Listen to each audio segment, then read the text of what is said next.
Hello. Hi everyone. Didn't have my camera. Marty music time, yes. Not seeing Marty time still, unfortunately. Still absent from the filming room. But it'll come back when it's a little bit cooler, I think. Whew, I thought I gave myself loads of extra time. Drink was still brewing. Audio and video fine, great. You can see me, you can hear me. Can see the game. I think like a lot of the game is kind of big icons, so there's not really text to zoom that much in on. But it is an enormous game. This is Tawantinsuyu from David Turczi and Board and Dice, who have published some other T games previously, Teotihuacan and Tekenyu. So this came out similar time as Tekenyu, right? But this is a great big complex game all about placing these workers on these spots. See these symbols here? These correspond to different gods in the game.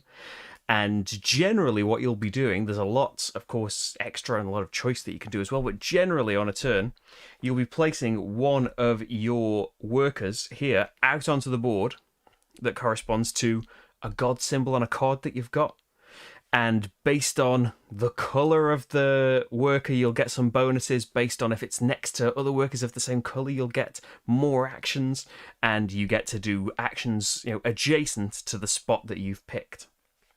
So there's loads that go into that. There's costs of spaces depending on where they are rotationally to your high priest. So here is free. Adjacent costs some resources. Not adjacent costs even more resources. And then depending on the platform that they're on, up here is free. Progressively further and further down costs you more and more resources. But you can build steps to make it all cheaper. I won't go through everything involved in this game right off the bat because there's a lot to take in. And I would recommend for the main game rules, for the main multiplayer game rules, Nithrania. I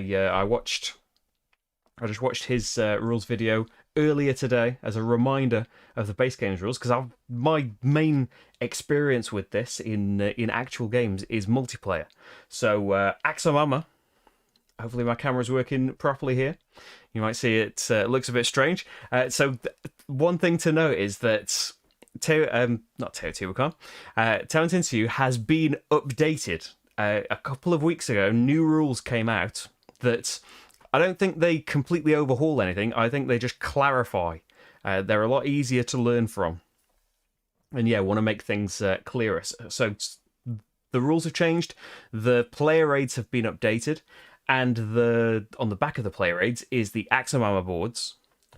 So they have been updated as well. So what you're seeing here, my hand will disappear at various points. You are seeing the brand new updated text on all of these. It clarifies some things like, for sure, this action has been clarified more, but you're seeing all of the up to the minute stuff.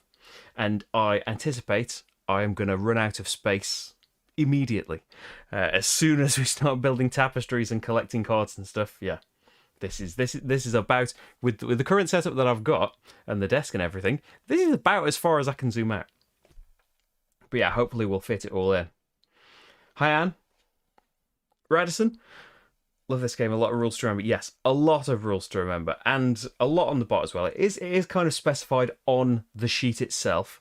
But yes, so much is going to go into this. And I've got, so the game does come with, your player aids are A4 in this.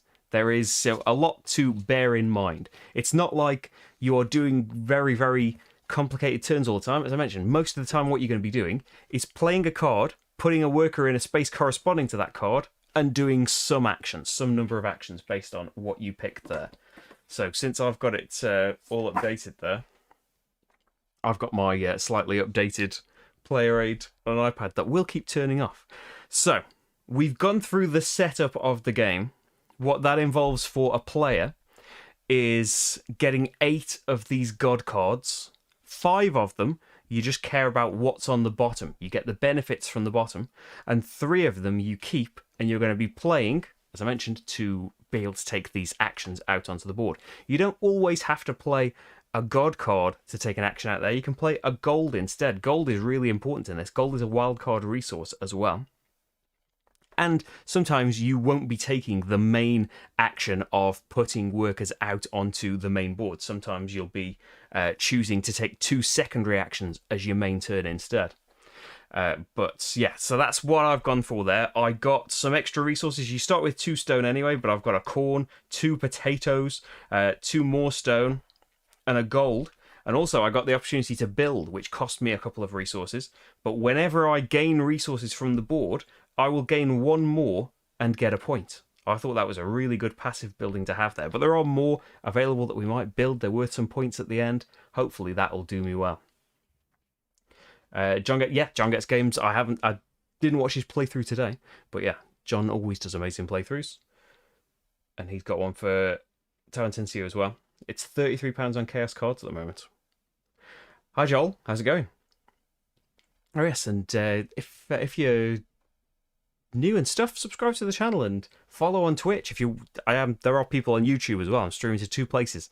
If sometimes I get people confused on Twitch as to who I'm talking to, yeah, like the video and comment on it and stuff if you're on YouTube and fancy it. It helps me out. I could do with a little boost at the moment, but yes, my Patreon bot I'm sure isn't working, but you can see in the corner of the screen there. Pretty much everything I do is because I have support from people on Patreon. If you can help out there, that will be massively appreciated. And thank you to all the patrons that are watching now and later on. Hi, Michael. So, I've done all of the setup, I believe. I am playing on a slightly easier Axum armor. They do have these personality tokens, which mean they get an extra bonus when they would activate this gold space.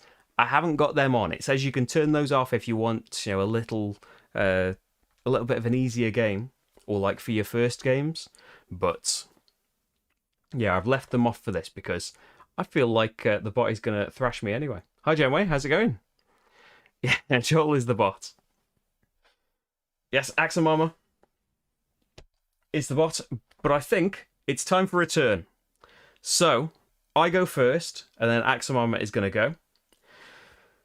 Basically, I've got a vague idea of what I'm going to be doing early on. We'll just see how it goes and see what gets picked up. Basically, what is driving me at the beginning is this section here. This is where I've chosen to put my High Priest. You would do this on your first turn, and then the bot placed it. We roll a die, and the bot placed it 1 space clockwise from mine. But this basically determines the cost of things. So I want to kind of place workers here. I've got a green worker. And when you are placing in either of these spots, so I believe, yeah, I've got a god card kept for either of these spots, so I could pick whichever one I wanted. The number of actions you get is based on bonuses from the worker that you're choosing. So the bonuses that I've got a choice from, we picked from a bag at the beginning. They had to be different workers. So the bonuses that I can get are green and blue are pretty similar. +1 task, so +1 action, if you place a green in a green space and a blue in a blue space. So I'm not really going for that right now. There are a few things in a 2-player game, and the solo game is set up in the same as a 2-player game. But there are a few spaces that are blocked off. They have this little 2-player symbol in there. They're blocked off at the beginning of the game to tighten the board up a little bit. But the meeples that have randomly come out here are both green. And what you can get extra tasks from as well is placing your worker adjacent to other workers of the same colour. So adjacent means that they are connected through a task. So this meeple here or here would be connected to both of these other greens. So wherever I place it, I'm not going to get the bonus for it being green. You get 1 action anyway, just for placing a worker. But I would get basically 3 tasks over here. When you get 3 tasks, you have to do each of the 3 tasks you're adjacent to once. Once you get more than that, you can choose which one gets more. So I have to basically decide what I would like to do early on in the game. That's what I'm going to go for. I have a god card for either of them, so that's okay. Later on, if I get statues of these gods, when I play their god cards to place the workers, I also get the benefit at the bottom of the card. I'm not going to be getting statues right now. I don't think there are any spaces for it actually in the first terrace. So this is going to be actually a free action. So the placement cost, if it's in the section, so the segment here, where your High Priest is facing, so anywhere on this side, then it's free. If it's adjacent, it's 1 food, basically. So you're paying potatoes or corn. And behind, it's 3.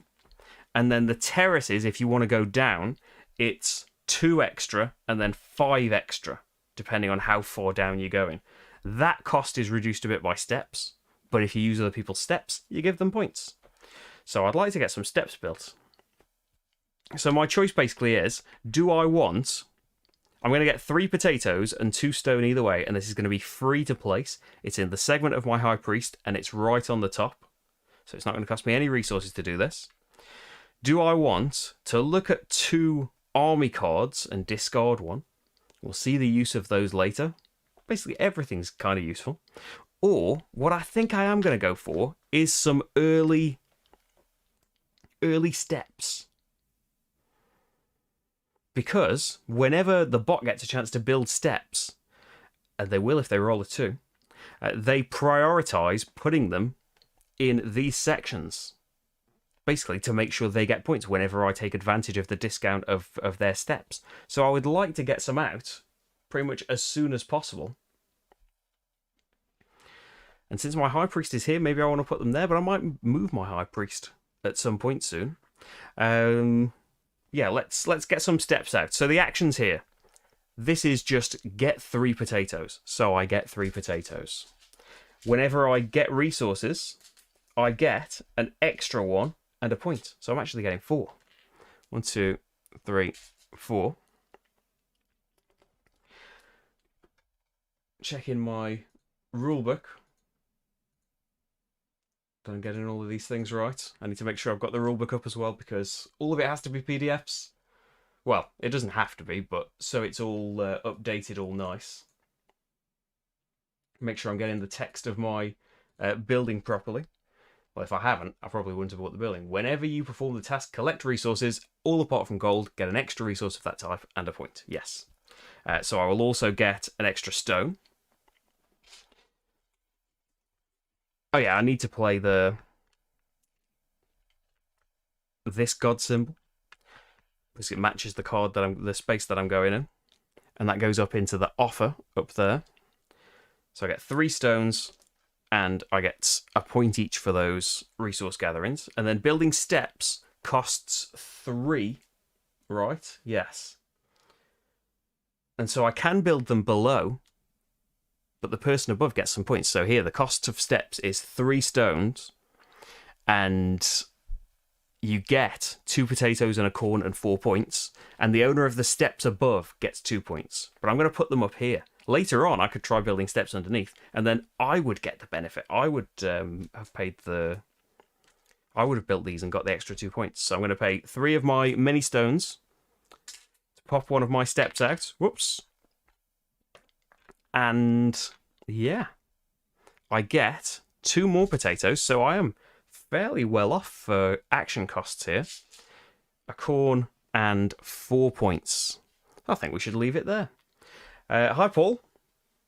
You can't stop. You're popping, but you can't stop. How's it going? Solo mode, we're about to see. I think there's a lot of kind of text and stuff, but generally what it's going to do, so it is the bot's turn right now. Generally what they will do, I think it's explained better. Like it's a kind of, I've still kind of had my head in my hands as I've been trying to take all of this in today, but it's better with these improved rules. Still, it's a little bit hazy, but there's some, like, I'd check out Board Game Geek. Someone asked, there's a post where someone was asking, please try and explain this game to me. And Nick Shaw, who I believe is involved in the solo mode of this, right? Or is often involved with David's solo modes, and designed Roman Roll with him. It's got a nice little flowchart to go through this. So when it's the bot's turn, basically, can the bot activate a High Priest action? For that, you look at this section of the bot's board. Oh, and if you're wondering, Paul or anyone coming in later, why it looks all weird and my hands disappear, this is the updated bot board. I couldn't print it, so I have overlaid it so you can see the up-to-the-minute facts. It does mean I'm looking at the old one, but things have just been clarified rather than outright changed.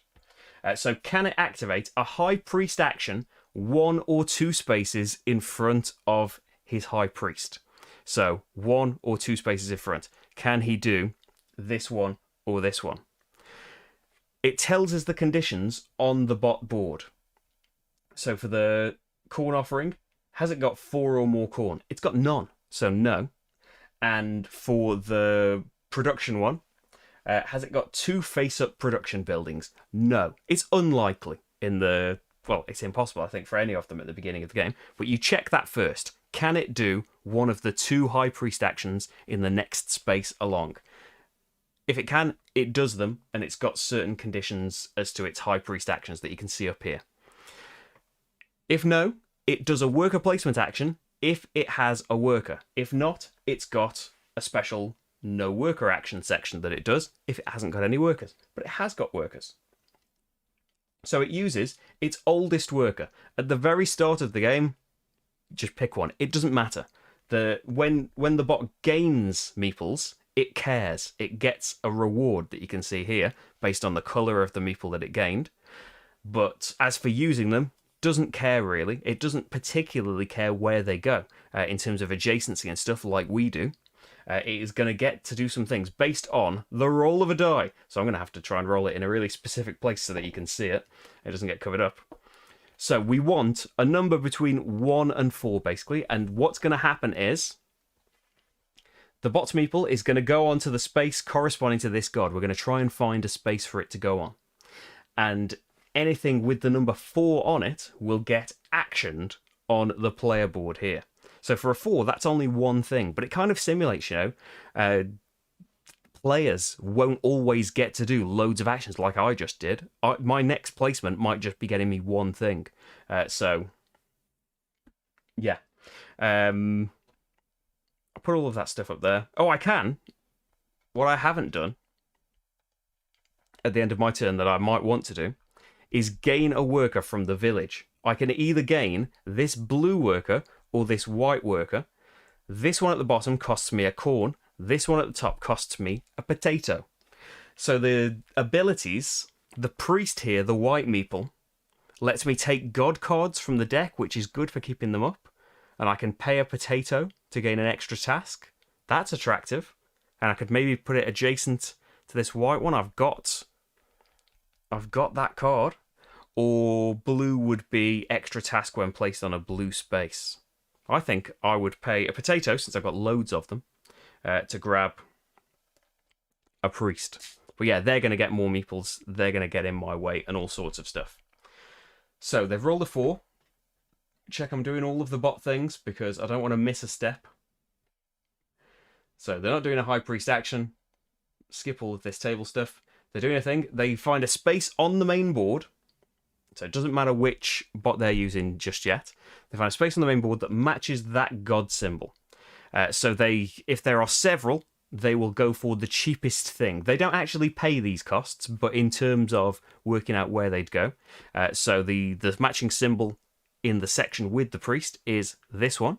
So they take that, but they don't really care. As I said, they don't care what meeples are next to it in terms of the number of tasks.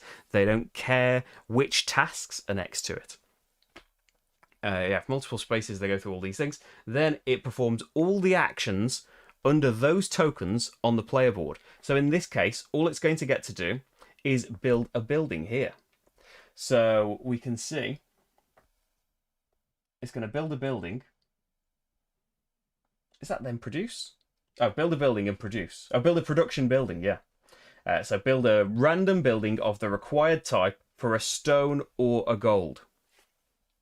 So gold is a wild resource for the bot as well, but it will try not to spend gold if it can. So it's going to build a production building. These are the buildings on offer. It's just going to build a random one. I believe.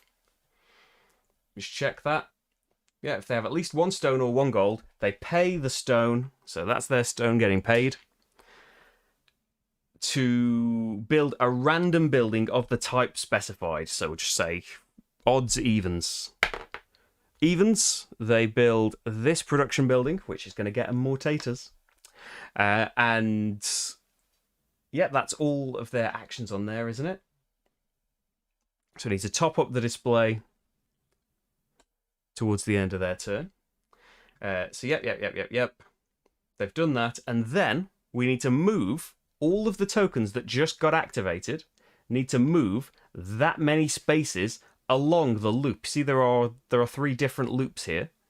So basically, the first things here is them getting things. There's no cost for that. The middle thing are actions that cost something. If they can't perform that action, they gain a gold instead. And the bottom row is more things that don't cost them anything. So they did this. This token now moves 1, 2, 3, 4 spaces along. Tokens can share spaces, which means that next time a 2 or a 4 is rolled, then they're going to build some stairs. The 4 card gets put into the offer of cards. And I believe that's their turn, right? Do a place protection. Yep. And that's that. They won't really recruit from the village unless they need to. So I believe places are most useful, yes. Solo mode, yeah, there's definitely a learning curve in the... Well, there always is in a lot of David's solo modes, because they've got, flowcharts and priorities and stuff like that. Axamara behaves in... I think it's fairly different to the other bot modes.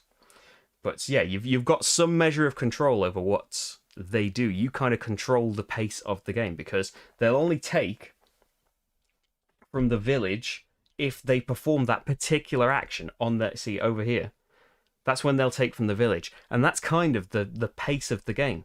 Because when the village runs out, we have a festival where we're going to have some kind of interim scoring. After 3 festivals, the game ends. So the bot is sometimes going to be taking workers from there, but it depends what they're going to roll. Oh, they need a card from the deck to show what they're going to do next time they roll a 4. I've just realised the fan in this room isn't on. That's why I was so amazingly hot already. It's like, I'm only 20 minutes in. How am I so hot? Fan wasn't on. What's your name, Sam Ganji? I'm the one living the taters at the moment. So it comes to me then. So I can keep activating workers, and I have got my kind of plan, haven't I, with the white workers to pop it there. But I can, if I want to, instead of placing a worker, I can do 2 secondary actions. So the secondary actions are move the High Priest 1 or 2 steps and activate the things. This is all about flipping army cards and buildings so they are available again, available to activate. And offering is paying corn to move up on this temple track. Haven't got too much corn right now, so I'm not really keen on doing either of those yet. So 1 secondary action, moving the High Priest and performing the action they end up on, 1 or 2 spaces. That's 1 secondary action. It's got to be 2 different ones. Praying, take 2 god cards. They can be from the offer or the top of the deck. Training, draw 2 army cards, keep 1 and discard the other. Or recruiting, take a worker from the nomads for free, and they get topped up from the bag. So that's what I could be doing, but I think I've got my priest. I want my priest to go here or here. Well, actually, they're going to have to go there. That's where I've got the card for, the god card. I do have gold as well, so I can place someone anywhere with that. Where do I rate it with Zolkin, Teotihuacan, and Tekenyu? I'm going to take Zolkin out because Zolkin is one of the games that we're gradually getting around to now. I probably haven't played Zolkin for about 6 years, probably. I've still got it as a game that I really remember fondly, but I don't really remember too much beyond putting people on cogs, and the longer you leave them on there, the better the actions they take, and it's all great. We're slowly getting around to these. Actually, Paul, is it tonight you're doing Brussels 1893? Plug. That's another one we hadn't played for about 6+ years, and I remember really liking it. 6 years on, way too mean. Even though it's not directly stealing stuff, but it's there's a lot of denial and area control and auctions and stuff. Yeah, not for us anymore, unfortunately. Great game though. But yeah, I would say Teotihuacan, then Tekenyu, then this multiplayer. So I've played this the least, but I remember, and I haven't felt it as much. Maybe it's down to like an experience thing. I remember being more frustrated with the trying to gather the weavings and the army cards and stuff. Like their usefulness to me seemed to be kind of the opposite of what I was drawing. And you do kind of get some choice when you gain a weaving as an action. You get to pick from 3, and you can buy 3 if you can afford it. And drawing an army card, you get to draw 2 and keep 1 from that. But yeah, I remember being frustrated at playing it multiplayer, which yeah, normally I'm not with David's games. This is through Mini Express, but that has been delayed. Well, I haven't played Mini Express, but I've played Brussels. I think certainly as well. Like, well, we played it as a 4-player game, and that will be another factor as why we thought it was more getting in the way of each other, because we would only have played 2 players before. So yeah, it definitely wants more players, I think, as well, for the area control stuff and more interesting auctions and things. Right. So I'm doing an action, aren't I? I'm popping my priest out over here. So my priest, I can take a god. I have to pay to put them out there.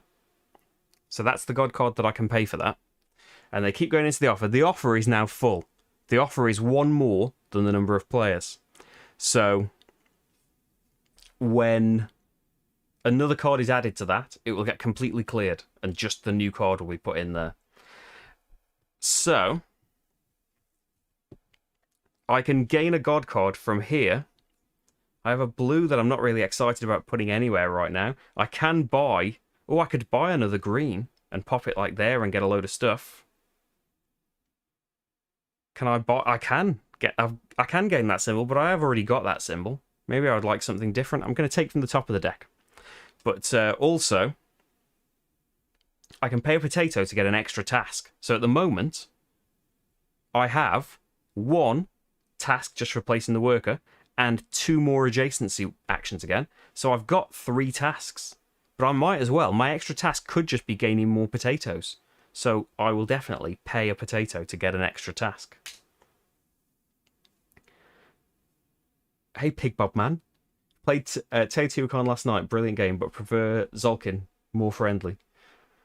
I need to, yeah. Zolkin is another one on the list to get back to and get refreshed on, because there are like, partially just because there's so many games, and because I've been doing this for the last 5 years. So increasingly, as I've done this more and more, it's just the games that I make videos for are the ones that I've played recently, and everything else sits here.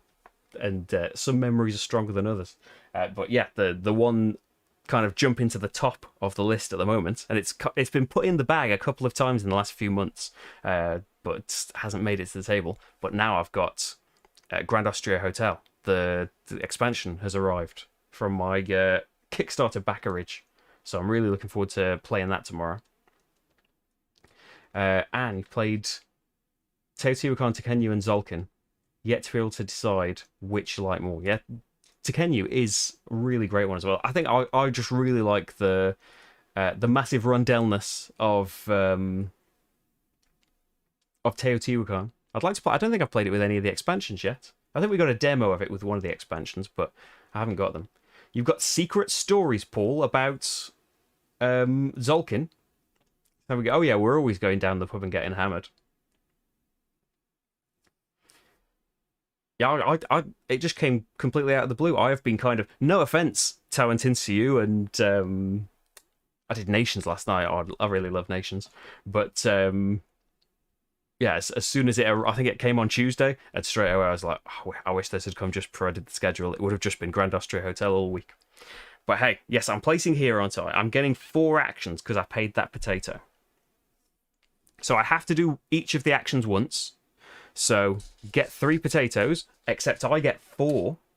So do you know what? I think it might be time for the multiplier to come straight out. So I'll pop that back, and now I have 5 potatoes there. And I get a point for gaining resources.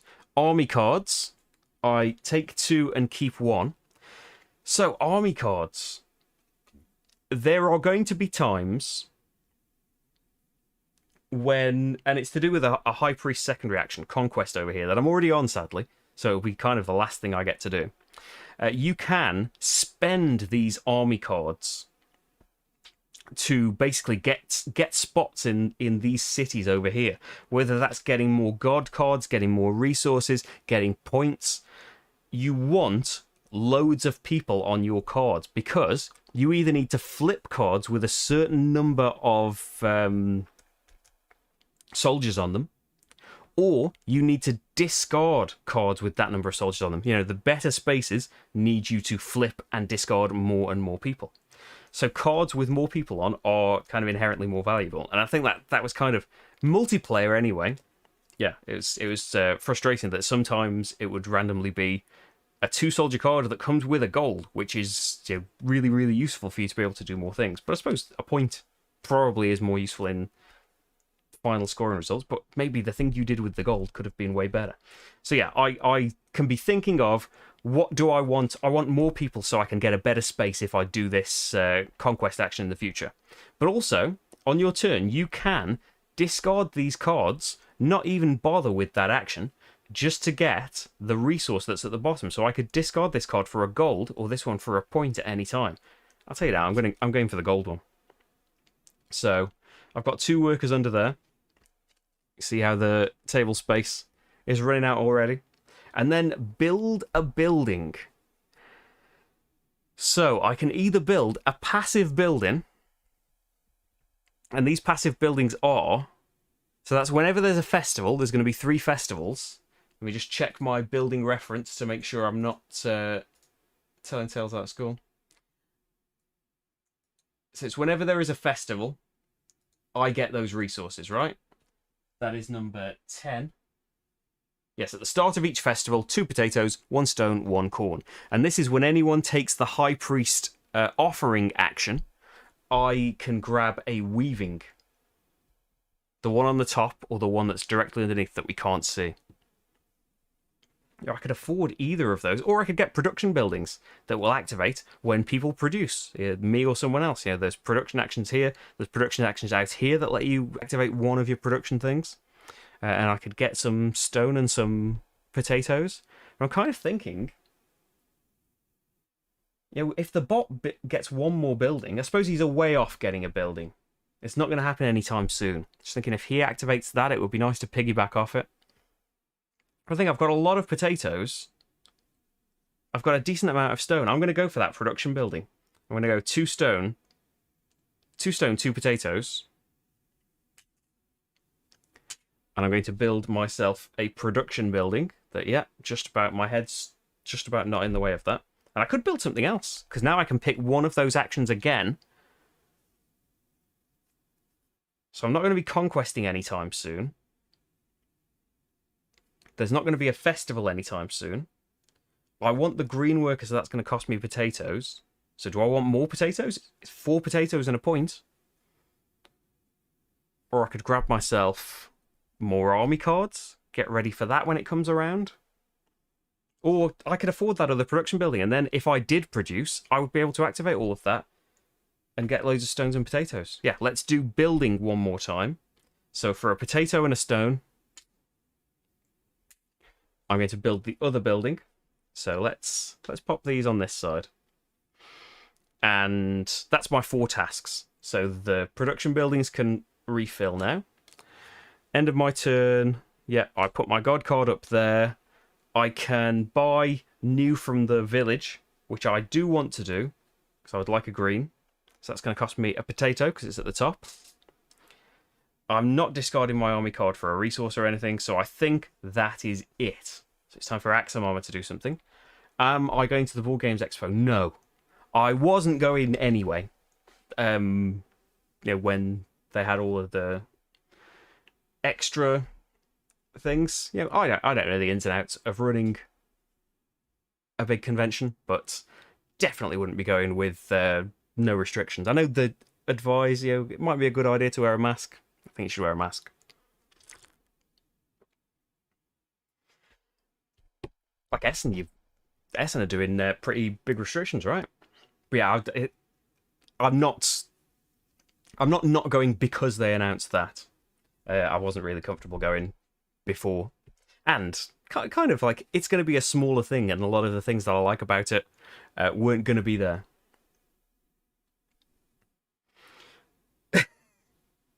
Oh yeah, the big pub. Now, Paul, you'll be there with? Will you be there in a CGE capacity?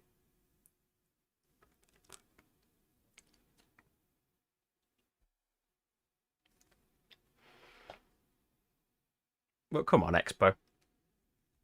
You can't just shirk all of the restrictions like that.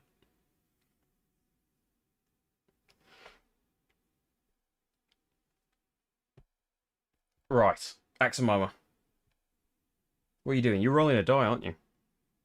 Oh, I can roll the die in this nice central area. Except I miss it. 3.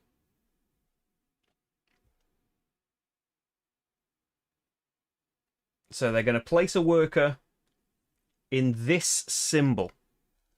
So where can they place? Their things still aren't true. They've gained no corn, and they haven't got 2 face-up production buildings.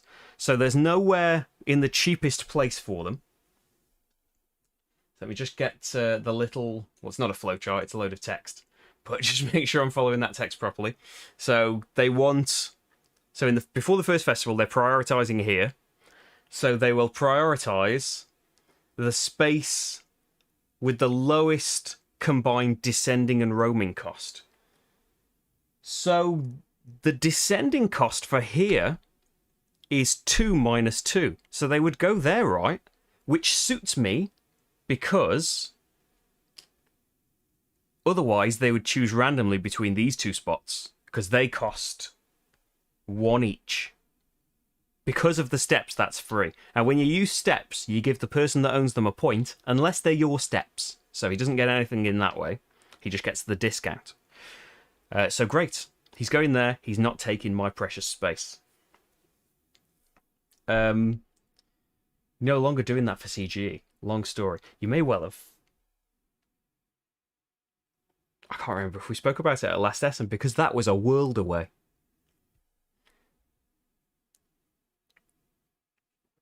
We'll do things again one day. Oh yeah, we could do something. We'll do the stay in home expo. We'll have our own online expo that weekend. When's that? It's not far away, is it? It's so soon. Time needs to slow down a little bit. Right, what am I doing? Axamoma is putting a card in the display first off, which is clearing the display. So only that card is in the display now. And then we need to go to their player board and activate all of the 3s. So they're going to get 3 potatoes.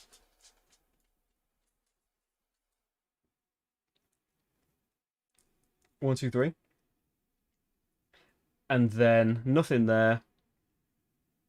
When they gain a card, they take an army card face down into their hand. Down here is their hand.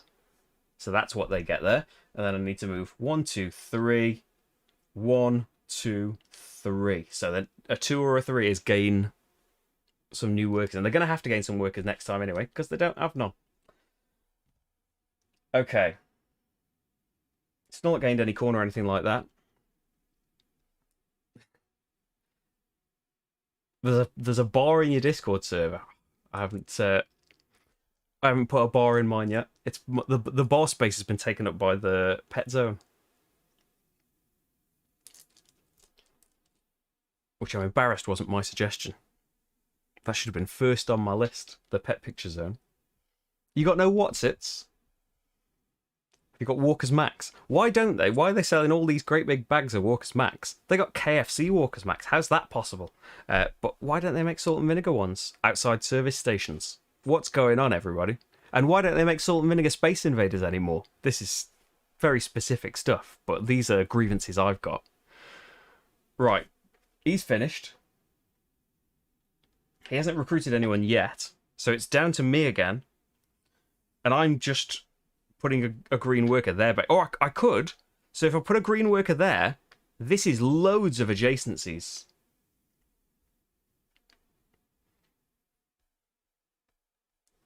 So I would get 4 actions by popping him there. But I could get 3 actions by going there or there as well. You just have to... Have you got Discord linked with your Patreon, Paul? I'll have to find the page to do that, but it should add you automatically and give you a nice little... I'll have to make a special Paul Grogan roll, either way. Frazzles. Right, what am I doing then? So my choice is...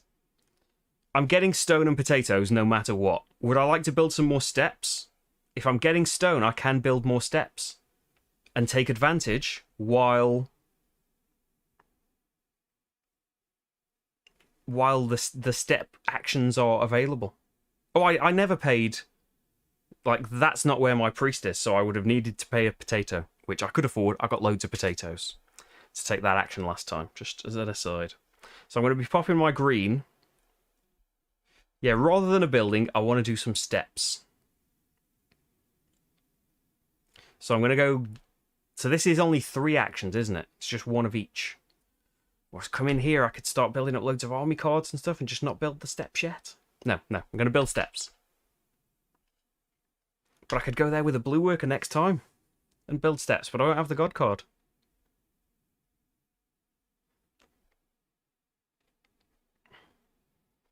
I could build up so many resources and army cards here. What is it? I would have... It's just 4 actions. Let's get some steps built. Forget it. Stop overthinking it. So I get 3 stone, because I get an extra 1, and a point. I get 4 potatoes, because I get an extra 1, and a point. Whoop. I'll find that potato later. I am never going to remember to do that. I think, like on I can't remember how I all set it up now, but there's like a little thing on your profile for just saying Discord and Patreon meet, and then it automatically adds you to the Patreon. Not to the Patreon, to the Discord. Where you can see pet pics from all around the world. There's some chat about board games and stuff like that, but mainly get to see pictures of cats and dogs and stuff. Right. I'll need a message at the end of this chat, go and find that potato, because it's fallen into the friends games, and who knows when they're getting played again. Right. I'm paying to go there. I'm getting 3 actions. 1 for him. He's got 2 adjacencies. I need to pay... Oh no, I haven't got the card for that. It's pointless even thinking about all of that stuff. I can't go there unless I spend my gold, and I don't want to do that, so I'm coming over here. Spending my god card... Still the same thing. Potatoes I still get. Stone I still get, but I get 4 actions now. So the 3rd action is choose between 2 army cards. They've both got 1 worker on. Maybe the option to discard potatoes. I'll take. Make sure my player aid stays awake. It's the downside of it not being on paper. Yes. Keep 1 and discard the other. So do I want... Torn between more stone is nice for steps for all of these things later, for statues, for having more army cards could be great as well. No, stone, because it's another point as well. I feel like that's generated me so many points already, and we can work on building the statues and stuff later on, which I could be doing. I have got resources to be going into these different terraces. It's just while I can get all of these bonus tasks, I like that I'm building stuff up. Okay, so end of my turn. Do I want to recruit someone? Bearing in mind that I'm kind of making the clock tick down. towards the festival. And the green could go down here, but I haven't got the god card to do it yet. I think I'm not going to recruit someone just yet. I would really like to recruit the priest, but I'm not going to recruit right now. I'm not going to discard for any things. It's Axomama's turn. Okay, come on, Axomama. What are you doing? 3 again. So that's going to be triangle. Oh, they haven't got a worker. They haven't got a worker. So they only get new workers, don't they? Yes, they do a no worker action. So forget that I ever rolled that. So recruit a random worker from the nomads. So yeah, we'll use the 3 for that. They recruit that worker. They're not bothered about the colour of the worker, remember? Although they are when they gain the worker. They get... Well, you can't see my finger pointing to this, but you see at the bottom here, recruiting rewards. Yellow gets them a potato and a point. So they got loads of potatoes and a point. Pops them on 11. So recruits a random worker from the nomads. Discards up to 2 god cards from the offer and gains a point for each. So discard those 2, gains a point for each. Draws an army card. Okay, so they've got 3 in their hand now. And moves the high priest 1 spot clockwise, does not perform the action. So now there are different ones for us to check on. So on their next turn, they're still not going to have 2 production buildings, but the cause for this is, do they have a statue? Not yet. They could have a statue at some point soon. As for me, do I want to place a worker on one of these spaces? Brandon, I could pop it on a blue one, and that's 2 actions, isn't it? Gaining some resources and...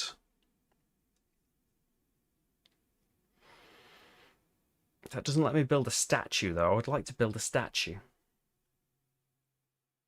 I'd like to build some more steps, which means I wish I'd bought the green worker, but I wouldn't have the god card. So I think we should take 2 different secondary actions now.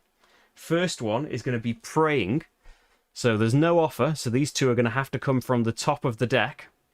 So praying. Oh, I do have that symbol now, so maybe I do want the green worker. And another one of the same. And so do I want training, 2 army cards and keep 1. Recruiting, take a worker from the nomads for free. Oh, I'm supposed to be filling in that worker. I'm just holding the bag. Ooh. There is a priest there.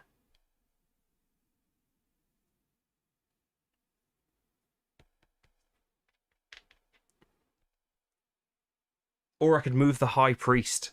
So if the high priest went there, I could go up 1 space on the temple for 2 corn. Not that exciting. And I don't really want to refresh all of this stuff. I want to earn some corn. We need to get out into the world and earn some corn. That's the job. So I think... Yeah, I'm going to get a worker from the nomads for free. As my secondary action. So that's my turn. 2 different secondary actions. I got some god cards. I recruited a nomad. And we're back to Axomama, who does have a worker and can take a turn now. 2. So they're going to look for this space. So now they're over here. So the right in front of them is the cheapest one. So that's where they'll go. Put that in the offer. And then all of their 2s activate. So gain 2 stone.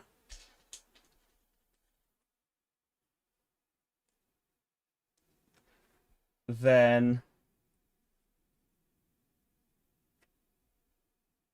build some steps. So they build in their high priest section if they can. They do. So they've got the stone to do it. 3 stone. Same as me. They can build in their high priest section. And yeah, they prefer to build upper steps if possible. They gain things just like me. So 2 potatoes and a corn. And yeah, that's that. And then finally, they take the worker from the potato side of the village. So they take the green away, unfortunately. Didn't I want to do that? I suppose it's too late. I would have had to discard a meeple as well. I wouldn't have done it. It's frustrating because I would like the green, but yeah. Can't take that back now. And then move the 2s. 1, 2. 1, 2. 1, 2. We need a new card. And that's Axamama. And it's back to me. So I have got none of the right god symbols for this priest section to get a load of benefit from these. But I can pay, can't I, to get an extra one. So I would like some corn. And I would like to build a statue. I don't think there's a way of doing both of those.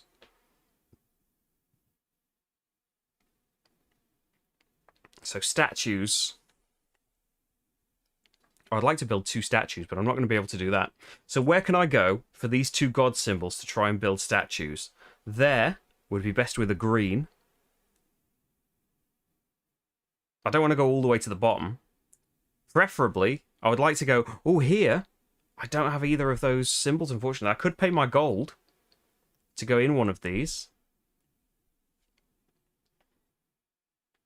Weavings cost corn as well. It's just then in the future, if I have a god, if I have a statue, in the future, when I play that god card, I can get the resources or the bonuses on the bottom of that god card as well.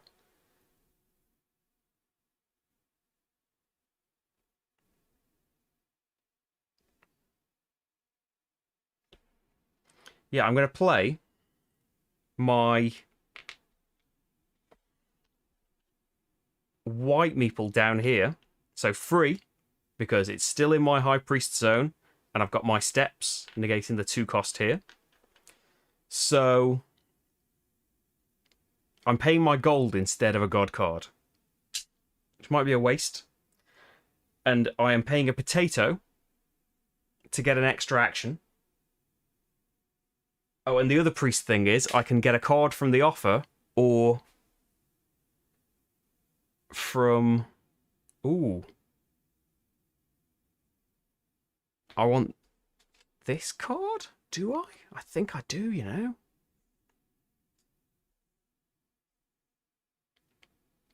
Yeah, I think I do want that god card. Okay, so I have 2 actions here, and they've got to be different things. So one of them is going to be building a statue. So the large statue costs 3 stone, 2 gold. You get 9 points. Not going to be able to do that. But I can give you 3 gold for a small statue. And which one would I like? Well, I would like the bonus of getting some corn and getting some stone and doing a building as a bonus as well. Yeah, I would like the diamond god.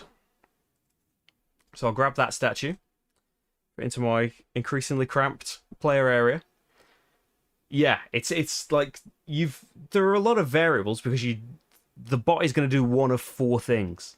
But you can see that, okay, if he is going to get a worker from the village, it's going to be the corn one. So do I want to take that first? And if he does roll a 2, then he's going to be doing a statue. So do I want to grab that one first? There's probably not going to be just like 1 statue available. But he's going to be doing some buildings if he rolls a 1. So is there something I really want there first? So I'm going there. I've done a statue, and I get 3 points for doing a small statue. Now, if I want a weaving, I would only be able to buy 1 of the 3 weavings. I don't really want that. So I think I would like to produce. You gain the benefits of 1 of your production buildings, and it doesn't get flipped face down. So do I want potatoes or stone? I've got 8 potatoes still. I think I would like 3 stone. Just in case. Okay. At the end of my turn, do I want to buy a priest? Can buy a priest. Buy a blue and try and get some extra actions. And getting corn and stuff. But they're on their own down here until it starts to populate. And these actions are going to become impossible at a certain point. With the symbols that I've got, I think blue. It does mean if he rolls a 3, he's taking the last one and triggering a festival. But I've got a blue. I don't need that blue. Don't need you. I'm not buying one just yet. Am I? No. So that's that. Axamama is going to do a 3. So, where is their worker going? We haven't got that symbol here, but there's some steps, so this is free. So there we go. They prioritize. They prioritize the top terrace. Oh, so maybe they wouldn't have gone down there. I'm not sure, actually, because they want to go in the top terrace. To, I suppose, take up spaces up here. So they would have gone, like... They might have gone in the space that I wanted them to go into. But we'll have them go up there now. Make it right. So it's their priority of the terrace they want to go on. And then it's the cost. They only go into the other terraces if there is no space available on their terrace. So, in terms of the triangle... Well, in terms of the A, they can go here or here. This would cost 1, because it's in the section adjacent to where their priest is. This would cost 3, right? Because it's behind. It's not adjacent. So this is the one they would pick. And what are they going to do with a 3? That goes into the offer. With a 3, they're going to gain a gold. Oh, could they have done... No, they haven't got a statue still.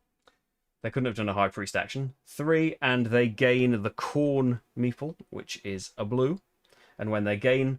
Oh, when they gained the green, they should have gained a corn. And when they gain the blue, they should now gain a stone. So they've got quite a nice collection of resources there. And then 1, 2, 3. 1, 2, 3. So that is... Take a random worker from the nomads. So that's not too bad. That won't trigger a festival. So unless I take a worker from the festival, they're not going to be triggering the festival just yet. And in the festival, so yeah, it takes place 1 round after the village becomes empty. Everyone gets a free merchant action where you get rewards from your tapestries. I'm probably not going to have tapestries. Then you get rewards and points from the temple. Probably not going to do that, to be honest. Score for the markers in the conquest regions. None of us have done conquest or even high priest actions. Pay a potato for each god card still in your hand. Refill the village. Draw more cards. Yeah, I probably don't want as many god cards in my hand. But yes, I think I'm going somewhere with blue, aren't I? Was I just going there and building some steps? I think I might be. So I'm going there with this card because it's going to give me 3 corn. Now that's not gaining it from here, so I don't think I get extra. But I would like more corn. And I think I'm going to try and do the offering with the high priest next. So I got that because I've got the statue of that god and I played that god card. Right, that's how that works.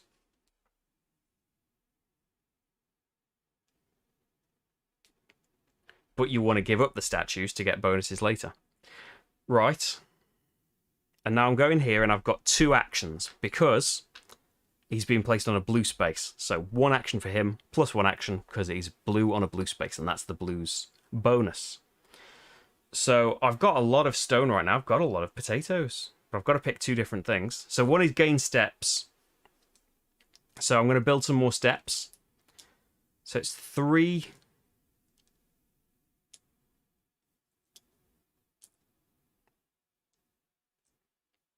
He'll try and stop giving me any points.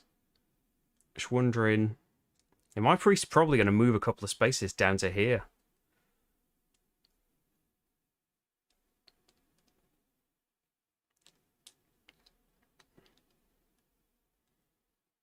So do I want to build steps on the bottom here? But I think I'll keep building them up top, and hopefully later on I'll get some points back in the end. I'm going to pay 3 stone. You've only got so many steps as well. You can't just keep building. Pop them there, and I get 2 potatoes and a corn. Oh, so that's the 6th corn that I need. Brilliant. And 4 points. And then I think I'm just going to gain... I'm going to gain potato. I earn both, don't I, from various things. So I earn 4 and a point because of my extras, thanks to my passive building. And that's that. That's 2 actions. End of my turn. Do I want to recruit that and trigger the end? I don't think so. Don't want to spend any of my things, so I think that's it. Oh, Axamama should have a card in here. Let's see what they're going to roll. 1. So. Oh, can they do their things? Have they got 2 buildings? Still no. Have they got a statue? No. So. Plus on this terrace, the only one available is here, so they will take that one. That goes into the offer. And then, on their 1s, they're going to gain 2 corn. So they do have corn now, but they're on that space. They can't take that as their High Priest action. Corn, and then build a passive building. And they don't take benefits of passive buildings, I don't believe. So, for 1 stone, they build a random passive building, odds, evens, odds. They build that one. I don't think... Let's just check. Sure, it's a passive... Maybe it's in the general bot section. I'm pretty sure I read. Places more steps. Gains points the way you would.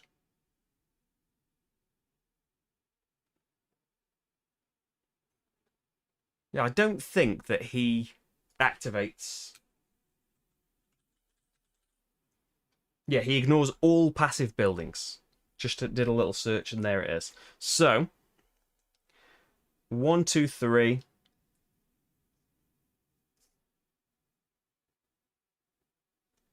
One, two, 3. And then he needs... Wait a minute. 3 didn't just go, did it? 2, 3. 1, 2, 3. I rolled the dice since, haven't I? 1 went. 1, 1. There we go. And he needs a new card. Michael, we are in. We're just about to come to the first festival, I think. So... I still haven't made any progress on the temples or anything. I want to do a High Priest action, don't I? I'm going to do 2 secondary actions. So, number 1, High Priest action. So, this High Priest secondary action, and it's going to change, what my cheap place is now for doing things. It's offering, I can pay 2, 4, 6 corn to advance 1, 2, 3 spaces on the temple. I'm going to pay all of my corn, 6 corn, to go 1, 2, 3 spaces at the temple. Now you're going to get points for these in the festivals, but basically when you go past them, you gain the benefits on all of these spaces. So I get a potato and a god card. So do I want that one that gains me corn back? Because I've got that god card. It's just I've got to keep finding spaces with that symbol to use. I think I'm going to go for it. And then... draw 2 army cards and keep 1. So I probably want to do... I've got to do another god card in the meantime. Another High Priest action in the meantime. But then get to the conquest action. I think corn is something I might discard for. Probably wouldn't for something else. Oh yeah. It's really hot in here. Hiya. Hello. Thank you. Rach. Right, what am I doing? So that's my priest's action, and Axamama is going to follow, which players get to do. But Axamama's got some special rules for what they do. Perform as if in a multiplayer game they worship as much as it can for the standard costs. So the standard cost to follow is 3 corn per step. So Axamama can afford 2, 3, 4, 5, 6 if they spend their gold. So I think they will pay. Oh no, you haven't got the choice to pay more. 3 corn to move 1 step is what Axamama will do. Oh, I've moved the board terribly, haven't I? 3 to move that single step. So that's 1 action. So I've got to do something different now. I probably want to grab a nomad, right? Which nomad would I like? Yellow is good at offsetting placement costs. And I do want to... that could get me some adjacent things. That could be really good. And bot isn't going to go in that space. It's only going to get me to build buildings, though. Which there should be an extra one on display. But, yeah, we're gearing up. We're gearing up. Yeah, yellow, yellow. That's my worker. And refill the nomads. And it's time for... Am I doing anything else? Am I recruiting from the village? No, let's see if I can do anything else. Axamama. Can Axamama do things? Hasn't got 2 production buildings still.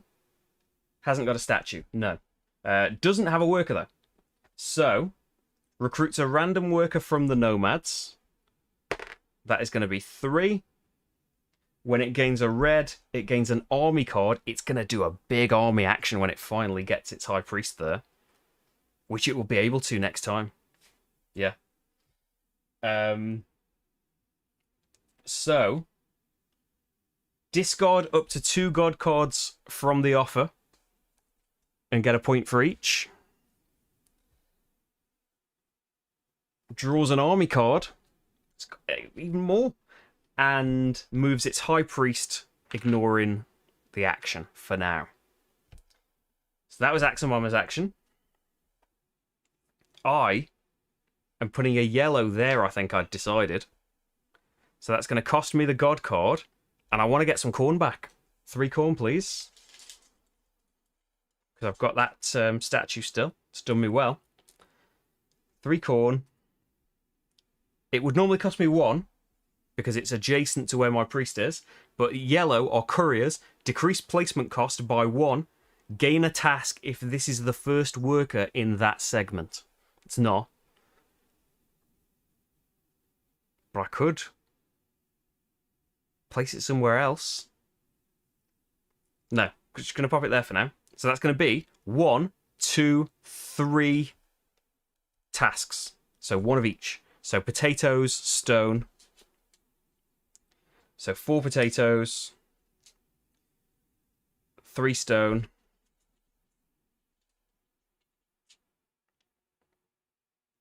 and a point each for those. And then build a building. So what would I like? Some more production to go off?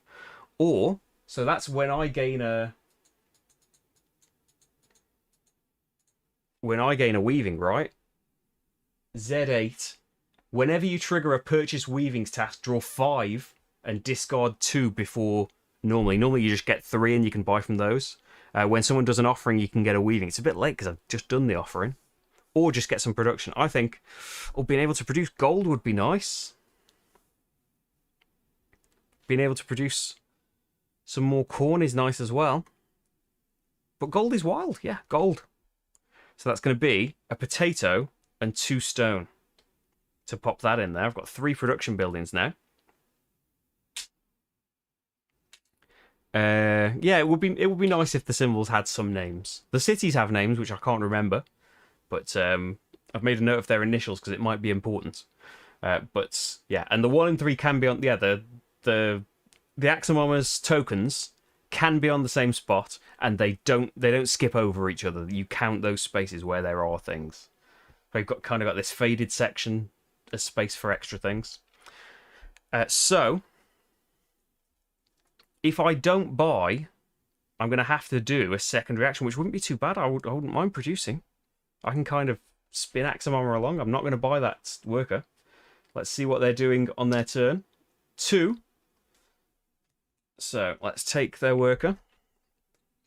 So on the plus on this level, they can't. So they're going to have to look to the next level along, which is going to be in the cheapest section. So it would be here, right? So it's 1 because it's adjacent, but the descending cost isn't paid because there's steps there. They don't pay that, but it's how they're working their thing out. So they would go there, pop the card into the offer, and then for a 2, they gain 2 stone or 2 corn. Now this is whatever they've got the least of, I think.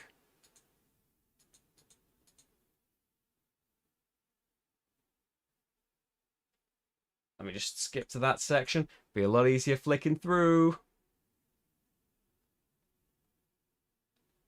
Oh, I'm sure it said somewhere.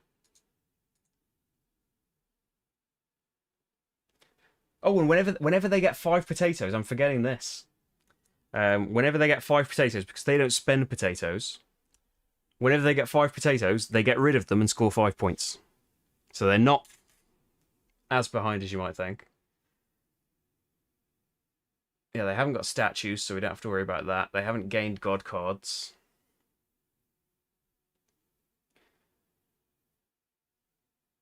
I'm not sure what they pick.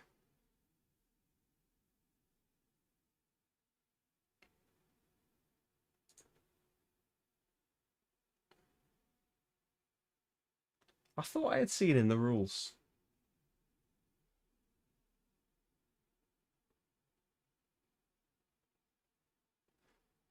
Oh, but they're not going to do an action at all, are they?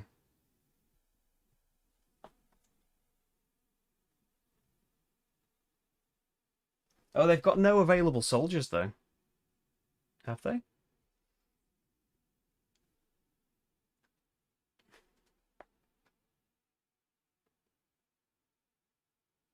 Yeah, they're not going to do any of this. Take back city.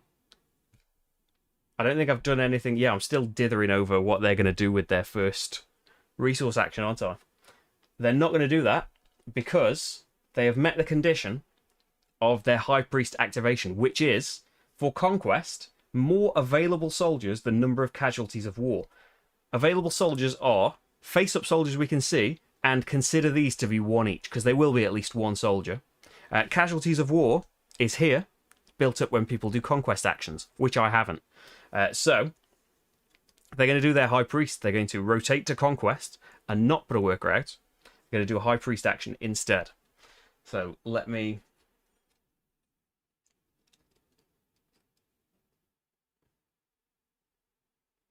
And they're going to do a couple of extra things afterwards. So first, in Conquest, they play all of their in-hand army cards for free. So they've got 7 army right there. And then... Thank you. And then... choose the available conquest space with the highest cost that it can pay for. So with 7, there's the highest cost, isn't it? 7 things. Flip all of them face down. Everything else, the highest cost is like 5, but you do lose them.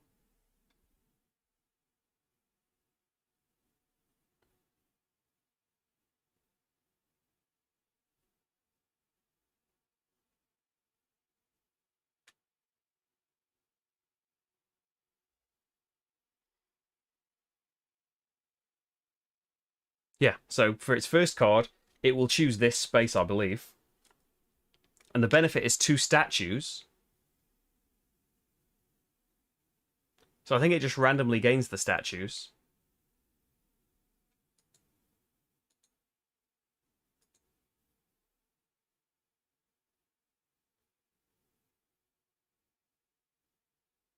So they get points the same way I would. So we'll just do 1 to 6 on the statue that they gain. A 1 and a 4. Because if they activate cards with these symbols on, they get benefits like I would. So that's flipped all of their army right now. So I'll put it on that side to show they're not in their hand. They've been played, but they are flipped. Yeah. And then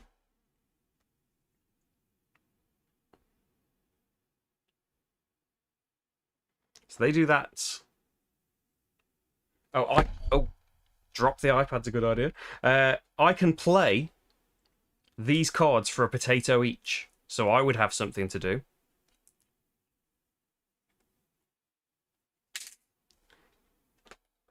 So everyone does a first conquest, and then in player order, like the person instigating it gets to do a conquest, like we've just seen, and then in player order, everyone has chance to do one. So Axamama, for their second one, basically choose the cheapest spot on the board, and they get it for free. Don't need to do any soldiers. So the cheapest spot.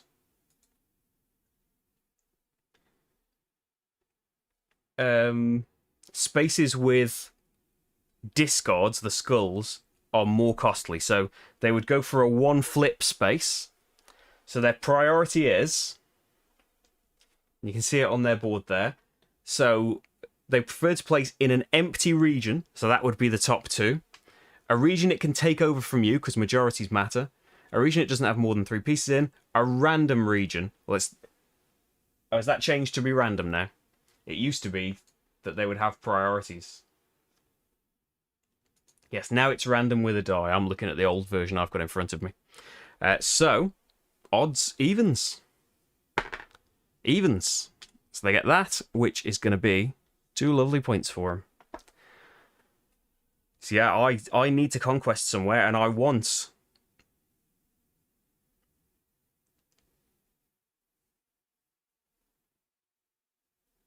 to be able to... Do they put a worker from the village?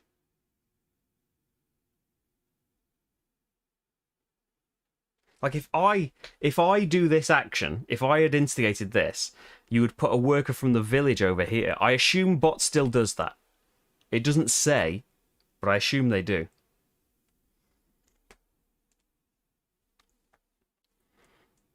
So yeah, move a worker to the casualties of war area. Everyone can do all of this. Oh, I could have gone there first, but it would have just meant they'd have gone somewhere else. Oh, I choose mine first, so they will choose somewhere different from me. So I think I will play all of these for a potato each. So they are out now. I'll have my hand over there, and then this is my played workers area. So I have 4. So if I could flip 4, that would be great. Points would be nice. But, you know, as benefits, moving up on the temple's quite nice. I haven't got 5. Let's advance a step on the temple and get a corn. I would flip 2 and discard 2. Getting loads of gold is nice. 7 potatoes and a gold for flipping 3 and losing 1. God cards, no, not so much. I think I'm going to go for this space. Have majority just in 1. So I get a corn and move up the temple, because it's going to be more points in all the festivals. So I can either gain a worker, and is that someone from the...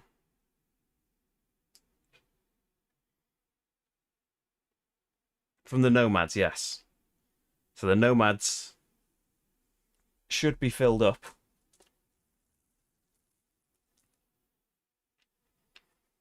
What would I like? Probably white. And a different symbol on some of these cards, I think. Like another statue.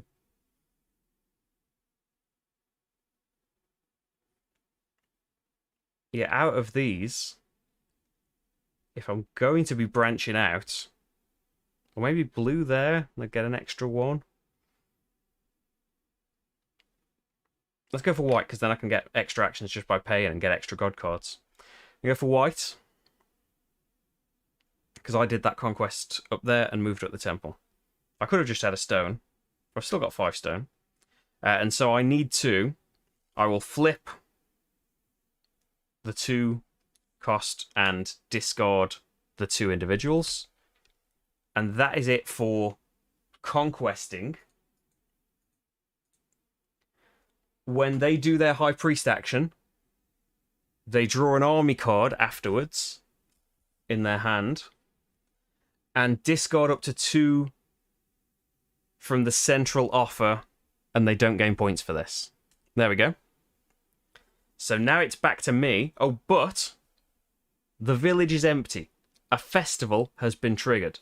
The dummy player takes this, and I believe on their turn, a festival will occur.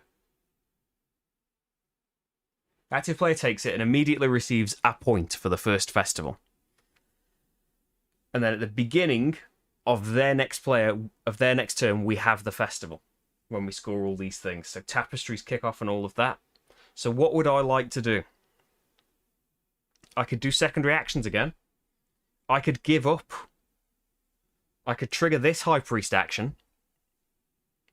Worship. I can discard my statue to go up 3 steps on the temple. Oh no, it's 1 step for a small statue. I don't think that's worth it. I think it's going to be more valuable to me keeping that, because I could discard and get a gold right now.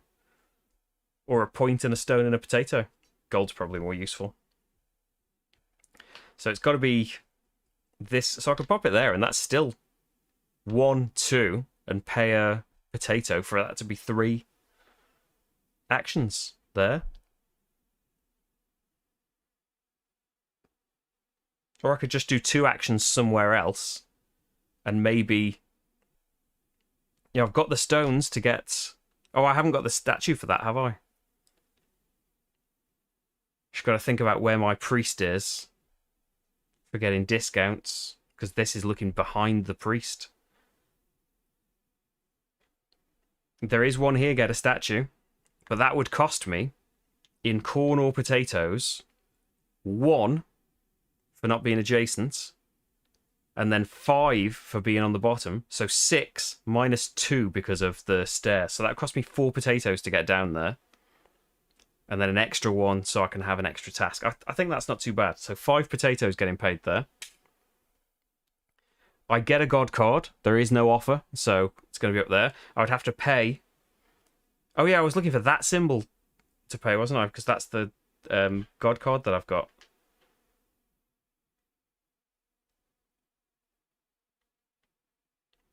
Yeah, we just pay the other one then for now, which means we might not have needed to go all the way down. I think I would. Yeah. So I'll pay that. That goes into the offer. I've got 2 actions. My new card is that. So get a statue. I think I'm going to get... I can't afford 3 stone, 3 gold. So I'm going to pay 3 stone to gain this statue. So I've got the same as the bot now. And second action, I think gain corn, because I will get 3 corn instead of 2, and a point. Which isn't too shabby. I can't buy from the village. So, before we go to the... But we have a festival.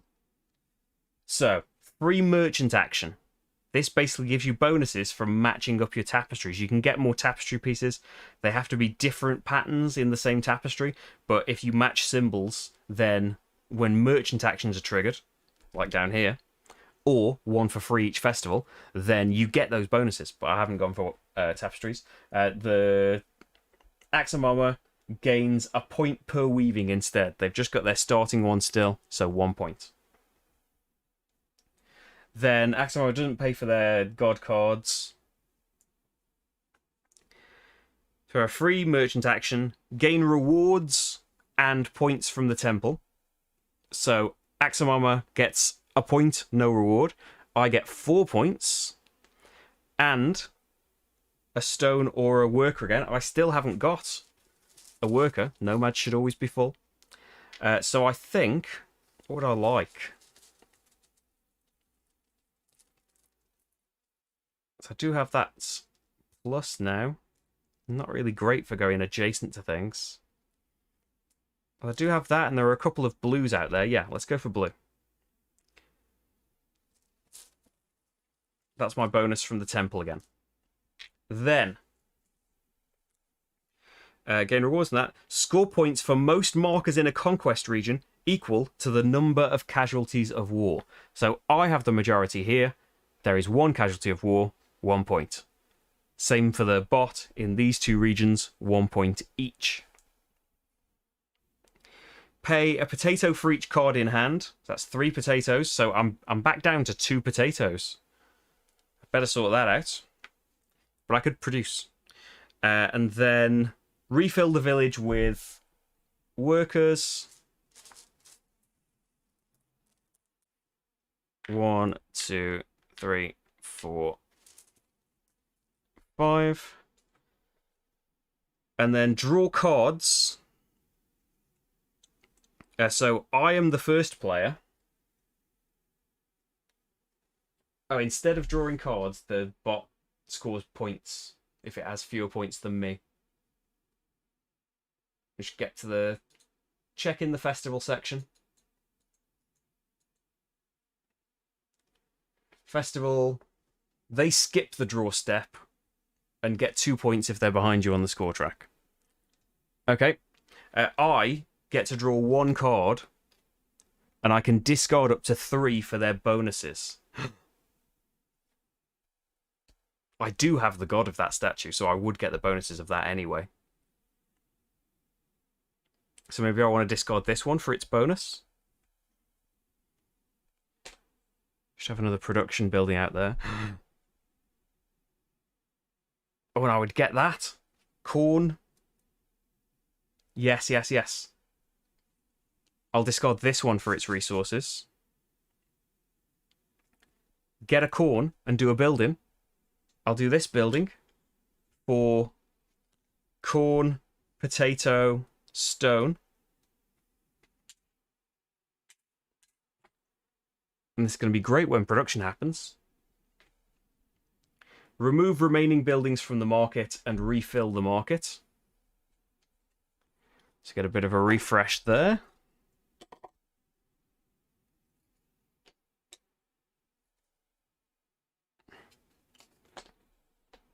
And then Axamama has their turn. That's the festival done. So they have a worker. Do they have 3 face down buildings and or army cards? Yes. They've got 2, 3, 4, 5 face down army cards. So they are going to do a high priest action and refresh stuff. Which isn't great. I don't particularly want to do that. So let me just check because I haven't got the updated one there. You can see it there. Flips up all its production buildings and army cards for free. So they're all available again now. Can't quite see them all, but you know that they've got loads. So a conquest action in the future is going to be very handy for them. And then they draw an army card and discard up to 2 god cards from the offer. I can follow that. All players may flip their army cards face up, paying a corn for each. Well, I've got 7 corn, so I have got an extra one, which is okay. So now I've got 2 available soldiers again, if a conquest did come up. And then my turn. Do I want to produce? I've got 4 production buildings right now. So for producing, all players may flip their production buildings face down to get benefits. Before or after producing, active player may flip a building face up again. Would I want to do that as one of my actions? Just because I've only got 1 potato, so my range of where I can place things is very limited, especially with my worker face in here. I could go there, but I would be giving Axamama a point. I think go there and then doing conquest wouldn't be a bad idea in the future. I'm going to produce. So basically, I get 3 corn, 3 potatoes, 3 stone.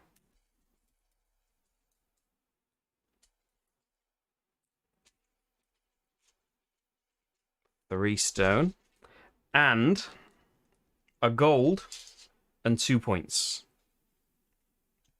And Axamama, following that, gains rewards of all its face-up production buildings and then flips them face down. So that's going to be 6 potatoes. So really they're only going to gain 1 because they would turn 5 of those in straight away for 5 points.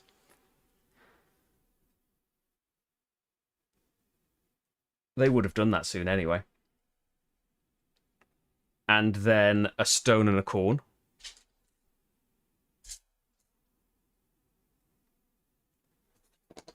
Flip, flip. Oh no, that's just a passive. They don't get that.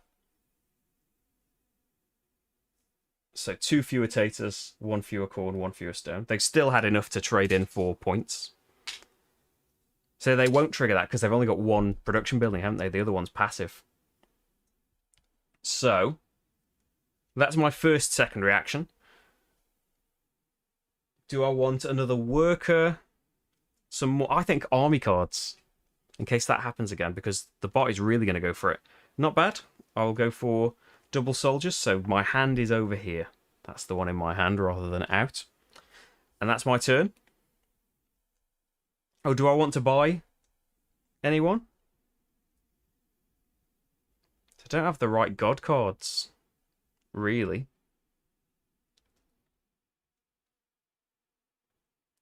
But a yellow there would be great. I can't buy a yellow. Could be loads of actions.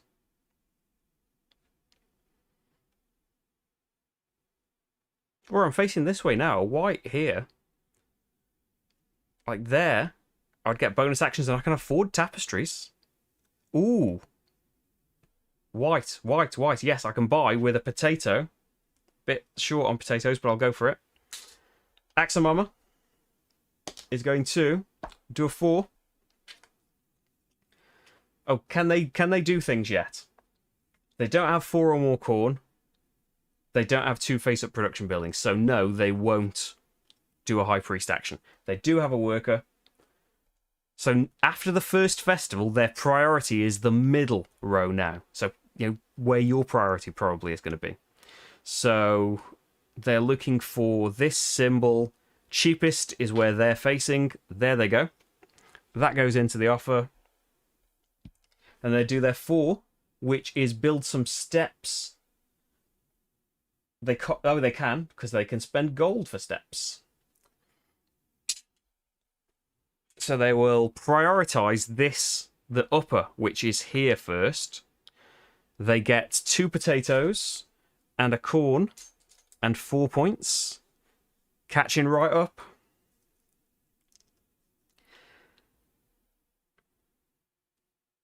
And then this moves 1, 2, 3, 4. And so there's a good chance they'll be gaining some tapestry soon, which I can buy when they get tapestry. And so I think I might get stuck. Because I don't have... I can pay corn rather than potatoes. But I am planning on buying a load of stuff. Let's go for the big placement, shall we? So my High Priest is facing here. A Conquest would be nice. And if I trigger the Conquest, they only get to place one card, but I don't think it's a good idea. I'm going to go down here. So I'm facing that way. So it's 5 minus 2, 3 potatoes, which is all the potatoes I own. And then I can get... Oh, I haven't got a potato to pay, though, to get a bonus action. So I'd only be able to do 2 things, whereas really down there, surely I'd want to get max potatoes. But I could still... I could pay 1 potato, I suppose, and go there with a blue. And build some steps. And get some potatoes. So get 1 action and 1 for being adjacent. And I could get a gold. Let's go for that. So blue. It's 1 because it's adjacent. Pay that god card. I have the statue. So that's going to be a gold. So I've got 2 gold now. And I'm going to get 4 potatoes and a point. And my second one, do I want a building? These should all be face down, shouldn't they?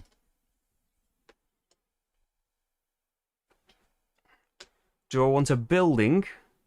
So when there's combat, -1 to the cost of flipping or discarding. Or when you move down... What's that? Z7.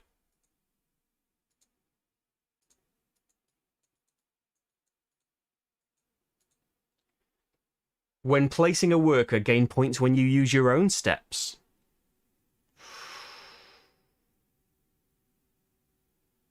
Or I just build more steps.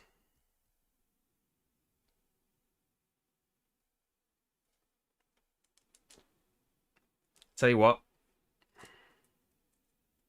I already had the corn, didn't I? I need to put 3 corn and a point back.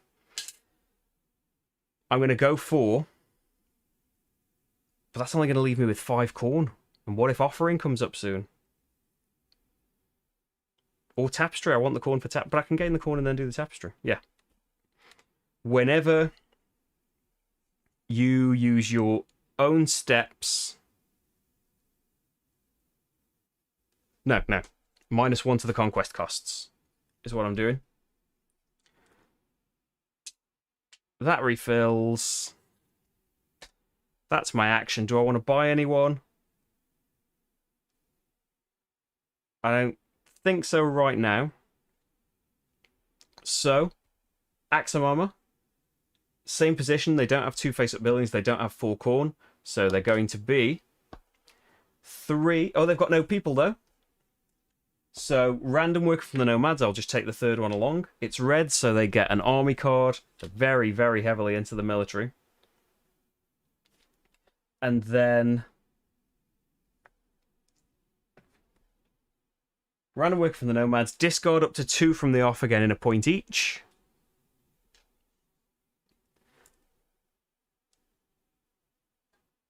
Then draw an army card and move their High Priest 1 space. Because they do have a statue, so they will do this next time. So do I want to trigger it first? Whether they're following me or not, they get to do the same thing. Yeah, the advantage of you being the main person to trigger it is you can do a large and or a small statue. Everyone else can just do... And the large statues are 3 steps up the temple. Everyone else just gets to discard 1 statue, either size, and whatever they discard, it's just 1 step. So am I carrying on with the plan to go down there? Yeah, and then he's going to do that, and I could get rid of a statue for it. And then I could trigger Conquest next time. I don't think I can get any more army cards the way I'm going. Unless I did something up here. I've only got a white meeple, though.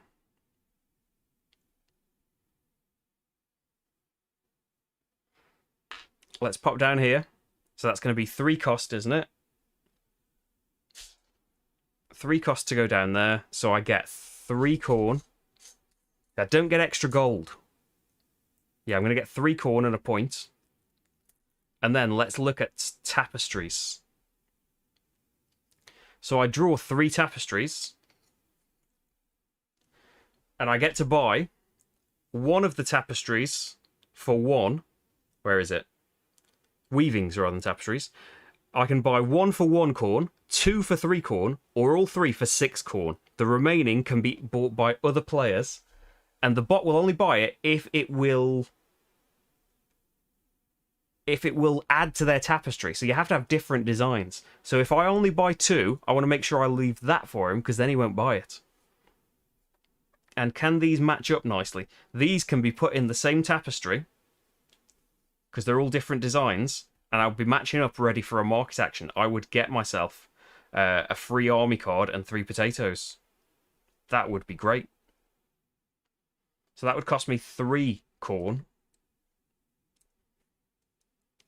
Yeah, that doesn't match up, but you get points at the end of the game for your tapestries, for your weavings, based on their size. So at the moment, this would be worth 6 points. With that one on it, it would be worth 10 points. And I could choose to make that a separate weaving. But I think I'm going to leave that. I'm just going to pay 3 to have these. And then that one goes back to the top, I believe. Just check.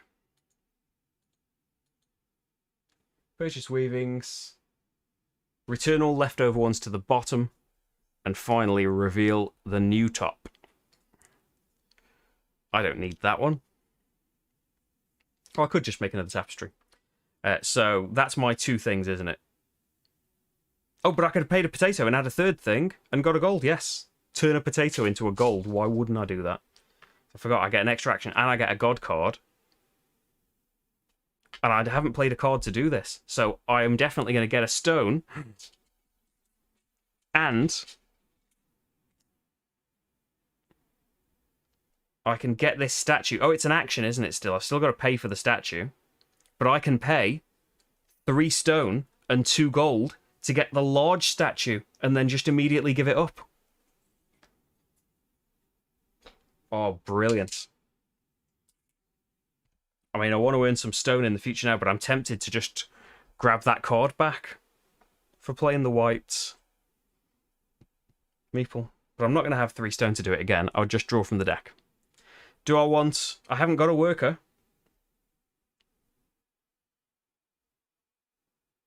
I don't particularly want these colours, though. I think I'm going to do a High Priest action next, so I'm not too fussed. I'm going to leave it. Axum Armor. Do they have 2 face-up production buildings? No. Do they have a statue? Yes. So they are going to do a High Priest action. So they give up as many statues as they can. Which is like, they can't do...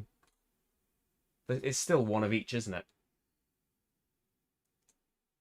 Perform as if they're in a multiplayer game. They offer or worship the same. So active player can discard 1 large and or 1 small, yes. Oh, but them doing it means I can't get rid of the large one. It's okay. So they just get rid of 1. Neither benefits them, so... Just get rid of this one. And it goes back to the box, by the way. To go 1 step up the temple. And they still get these, don't they? They get a potato, which is their 5th. So, 5 points. And when they gain a god card... When they gain a god card, they instead remove the oldest one in the offer, putting it at the bottom of the deck and score a point. So taking that out of the offer would have prevented them from scoring the points. Oh, I do, thank you. Yes, I do get the 9 points for building that statue. Thank you. Right. So they've done that, and I want to give up. I haven't got a god card of this statue anymore. I'm going to give it up so that I can have a step up the temple, because I will get 2 stone for that. So now I wish I had that card. Oh, it could have all worked out. Still. So they've done that. I followed. Then they get to draw an army card, and they can't discard anything from the offer. They can do a massive army action again. There we go. So me, do I want to do Conquest so they don't get to put 2 things out? They're probably going to just do it straight away afterwards, though, to be honest.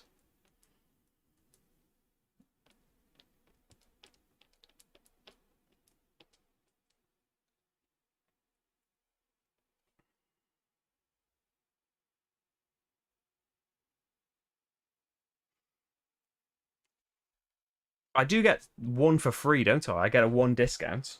Let's check the full wording of that tile. Z13.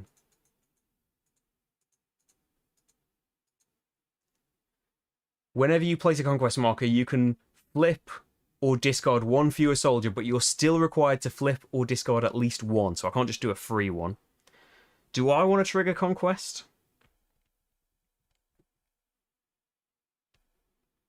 But I'm probably not going to get to do a free one when he does it.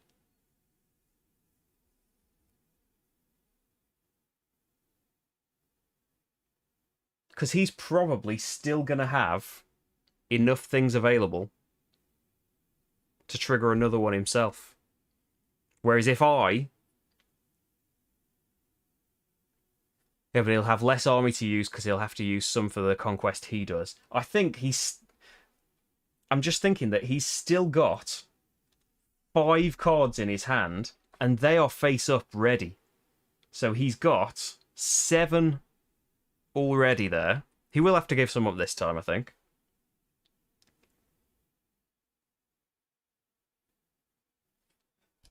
I think he's going to be able to take the best thing in both actions. I think I might still do that, but I don't want to skip over the statue one. I'm going to do the statues, just because he can still do it, but I can do both statues.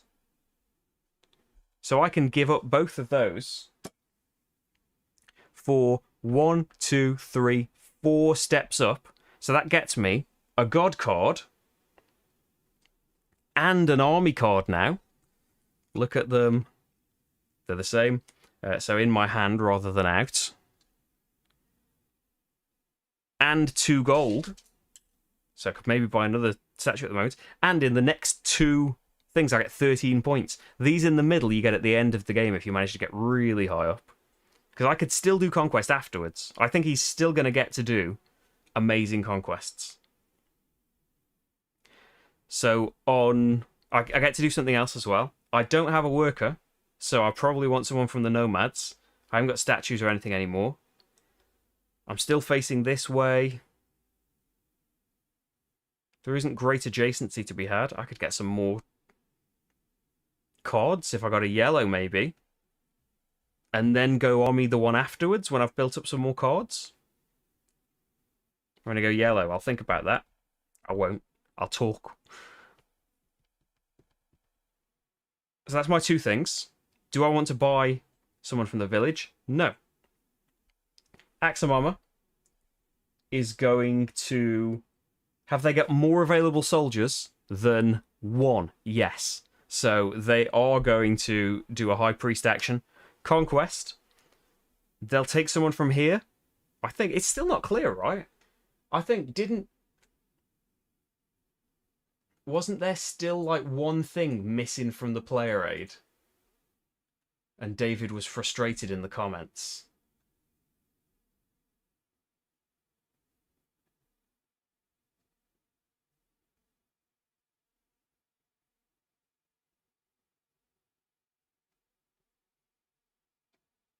Was it in the bot board?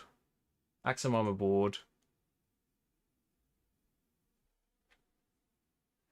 Yes, they do add casualties of war. Yes. There's 1 thing still missing from the player aid. From the bot board, unfortunately. But, yeah. So, odds, they take from the top. Evens, they take from the bottom. Evens. So, Casualties of War. Hi, Mark. You have missed only one festival. I don't know how long this is going to go on for. I'm supposed to make dinner tonight. But yes, we're getting somewhere now. I think I've got the flow down properly. So now, Axamama is going to do their thing first. Play all army cards in hand for free. Look at this. They've got so many. Choose the space with the most conquest value. So, what is there? 5. More skulls costs more, so they will go for one of these spaces. Priority is... I need to look at the new priority, not the one on my actual board. Priority is empty regions first. Well, neither of them are empty. Then one it can take over. Well, majority is given to the person furthest to the right, so it can take over that. So they'll prioritize the way a normal player would, flipping doubles rather than discarding them, because it's less costly to unflip them again. So they have to flip 2 and discard 3, so they will discard 3 singles. They've still got 9 soldiers. So I can go now. And so I can play... I do have potatoes.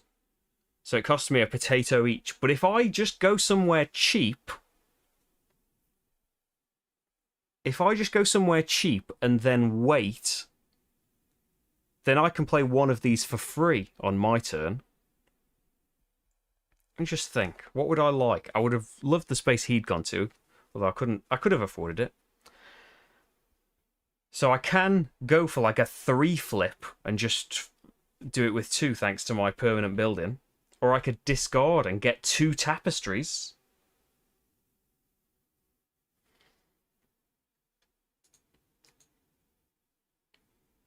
Because I'm about to get a free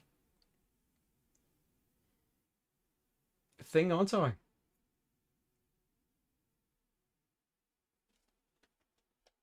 I would have to discard this double, which isn't going to do me as good in future.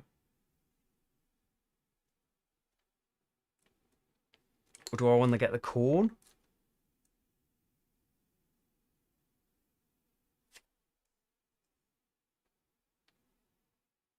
He's going to have face-down army cards. He's going to unflip everything next as well. So I want to flip because he's going to... I have to pay to unflip. A corn for each. So if I want to unflip everything, I'm going to need 5 corn, which is what I've got. And then everything's available for me again. So it would be nicer if they were flipped, because he's about to unflip them for me on his next turn.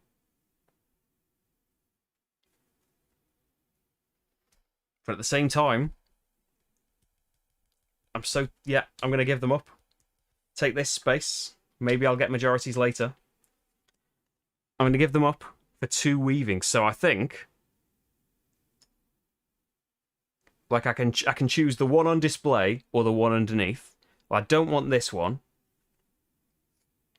So I'm going to get the one underneath, which unfortunately is the same design. So that's going to have to go in a new tapestry. I'll put that to the side. And then, do I want this one on top? It's the same design again. No, I want the one underneath.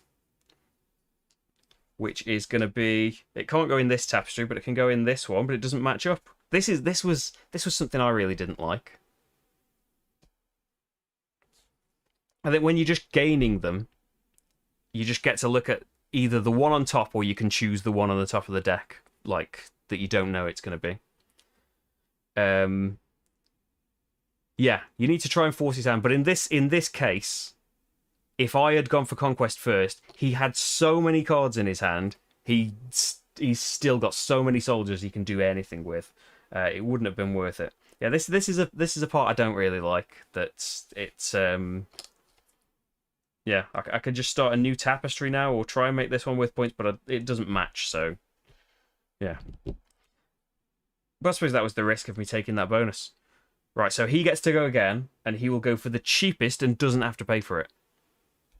So, skulls are considered more expensive, so it'll be one of these. And his priority is... Empty? No. One it can take over. It's already got control. Fewer than 3 of its markers. Random.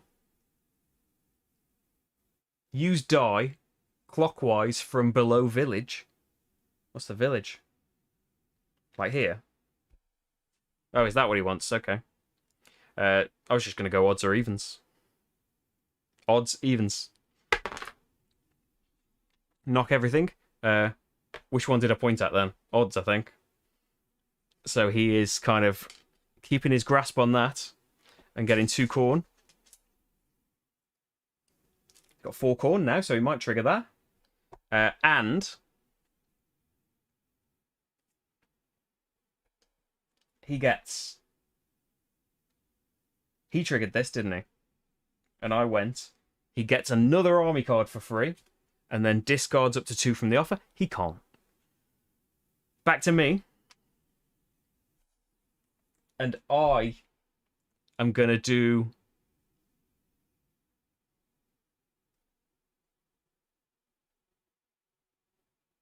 If I do Conquest, he's just going to get to go in the best space again.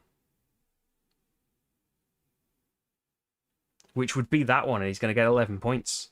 So maybe I don't want to do a Conquest. Maybe I just want to discard these for their resources. Because he's already getting the majorities of these things. Stop Conquest being worth more and more points. And do my other things, my weavings and stuff. Try and force... I want to force the festival so I can get my mega points.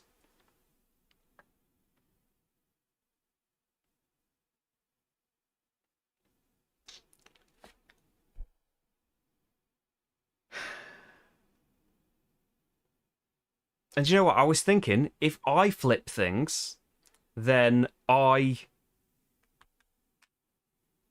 can force him. He only gets to flip half of his things up. But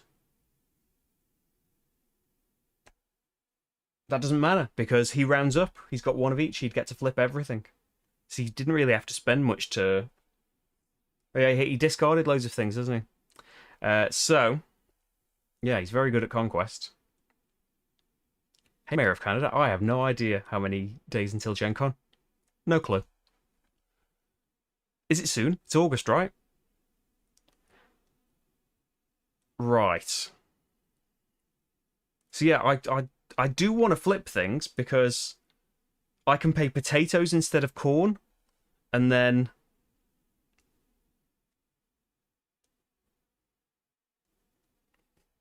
Triggering market isn't that great. It's a few potatoes and a few things, but it's not great, is it? So if I do merchant, yeah, you don't get. You just get. I'll just get 3 potatoes. It's in September this year. Many days then. Mayor of Canada. It's a couple of months. Yeah,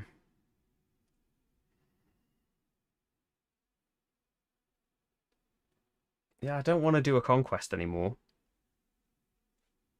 Tea's going to be going cold. It's already cold. Flipping things isn't going to help, but I've got to do something. Oh, thanks for joining us. Enjoy WitcherCon.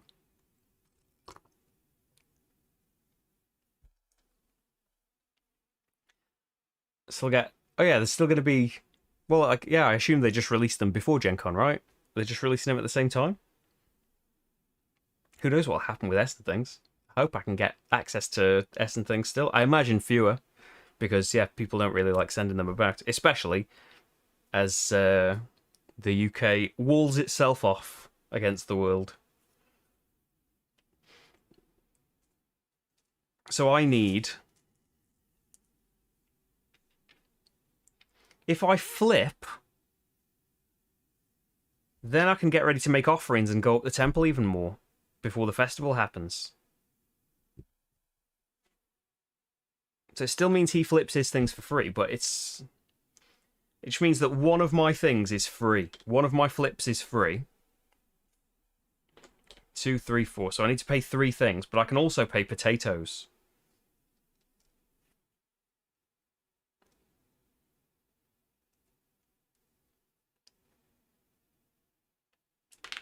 And I want to keep this corn. How am I going to get corn? What's next to corn? Have I got a symbol that helps me out? I have got that one. It would be free, but he'd get a point for me using his stairs, but I can't really help that. I can get corn next time. I haven't got...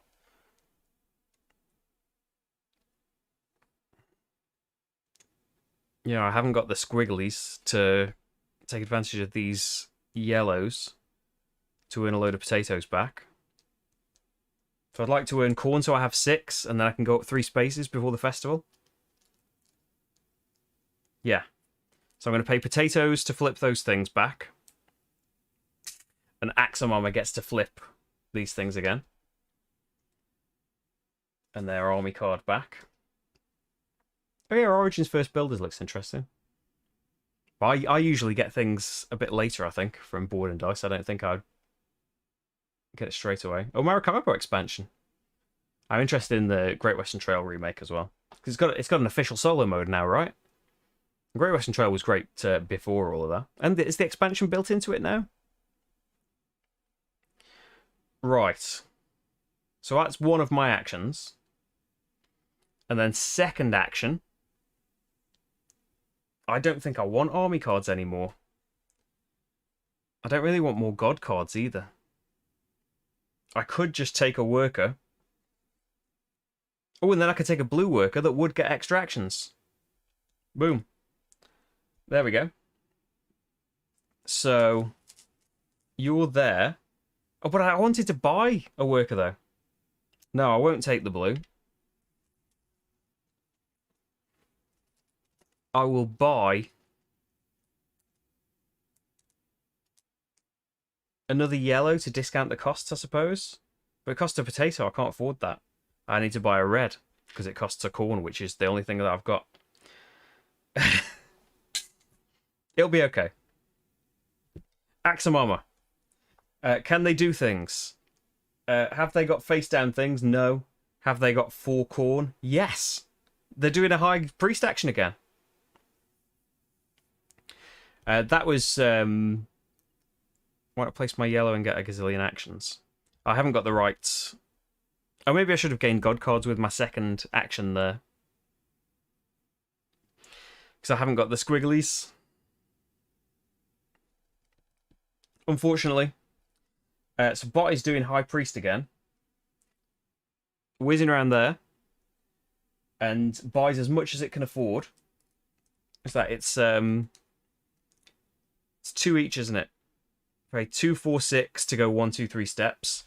They can pay 4 then to go 2 steps. So they get an army card. And what do they choose on this bonus?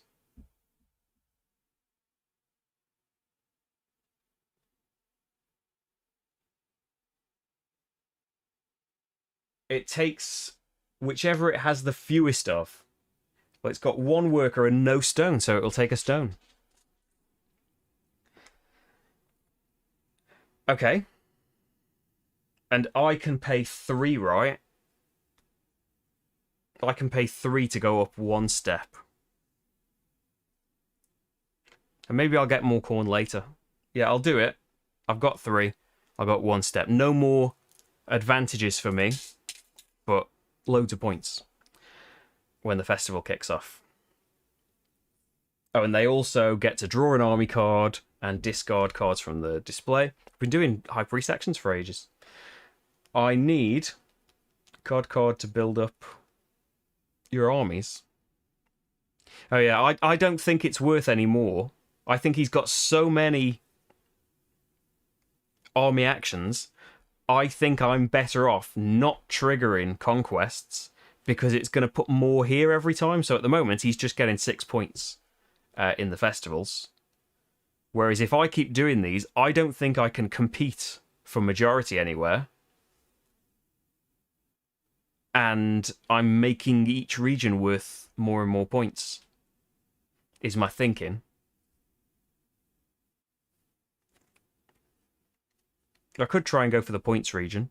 Since it's only 2 and 3, maybe I could get that with a couple more army cards. But yeah, I need some god cards first. I've just spent my corn. So I think...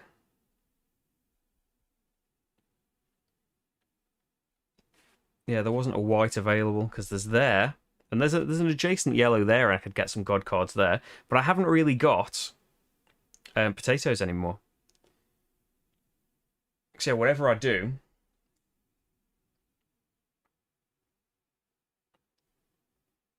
oh, I could place adjacent, couldn't I? I could place down here.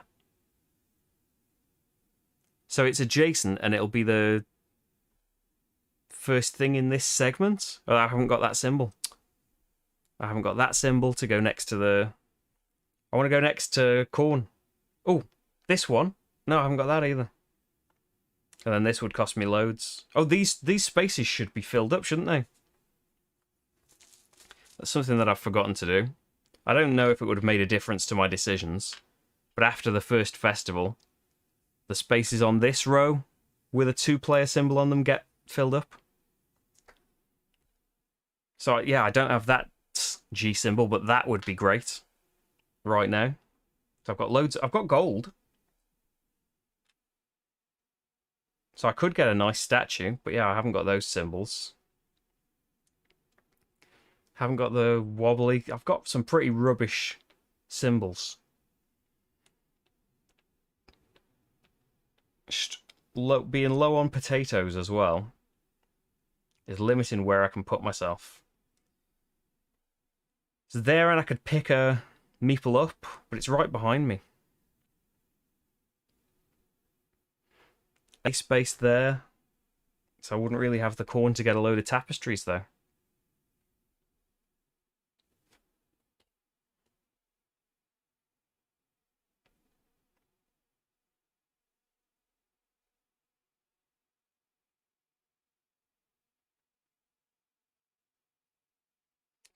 Let's place a red. This is free. It's only 1 action, but I want corn. It does give the dummy player a point because I'm using his stairs. I get 3 corn and a point. I would like more than that. I would like some potatoes and stuff as well, but... oh no, it's adjacent to a red. Oh, so I can do an extra action, so I get 4 potatoes and a point as well. So it's not too terrible. And then which symbol is that? That's you. And another point. Okay. So now I've got taters. And I want to buy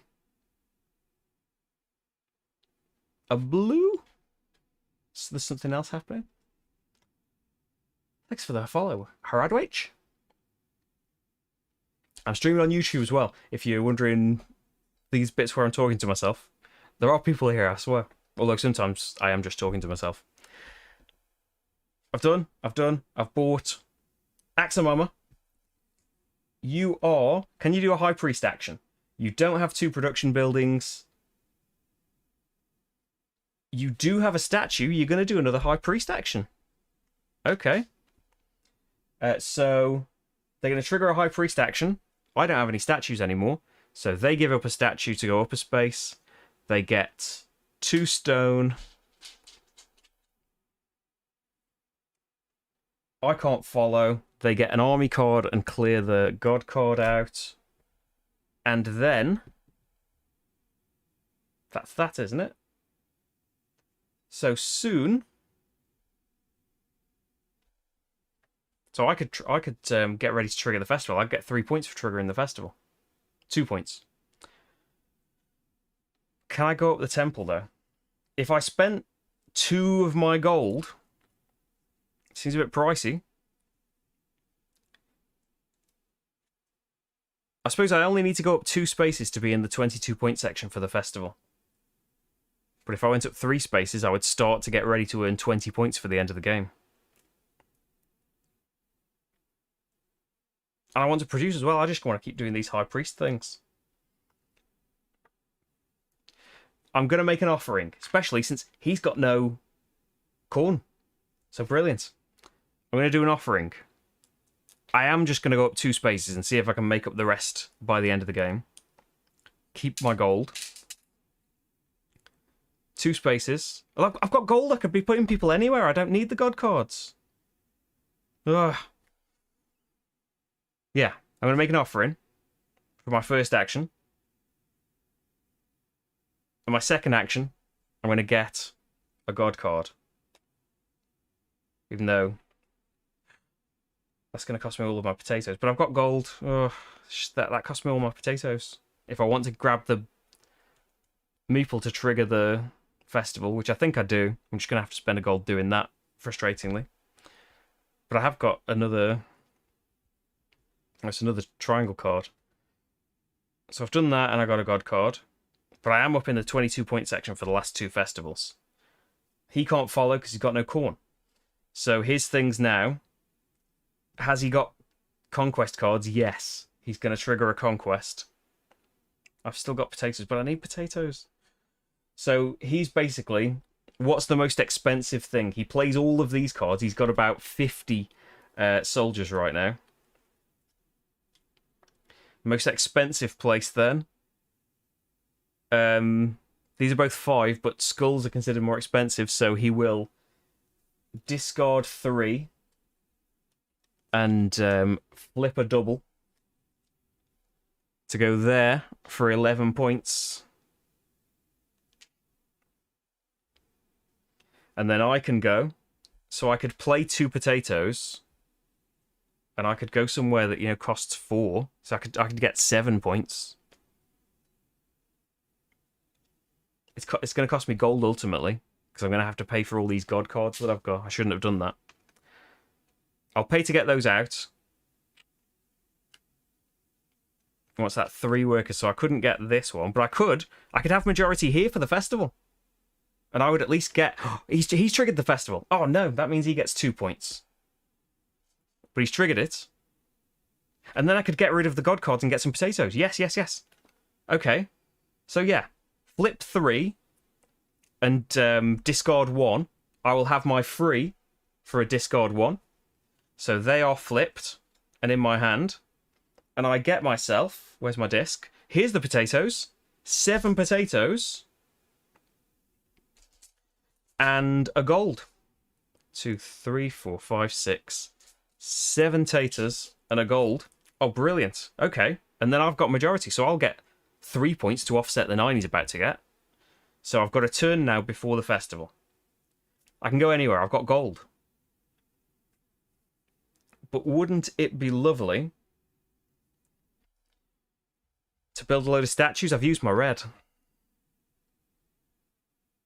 I wish I had a white down here. Getting corn and doing tapestries and stuff would be lovely. I'm here now. So I am using his steps again wherever I go.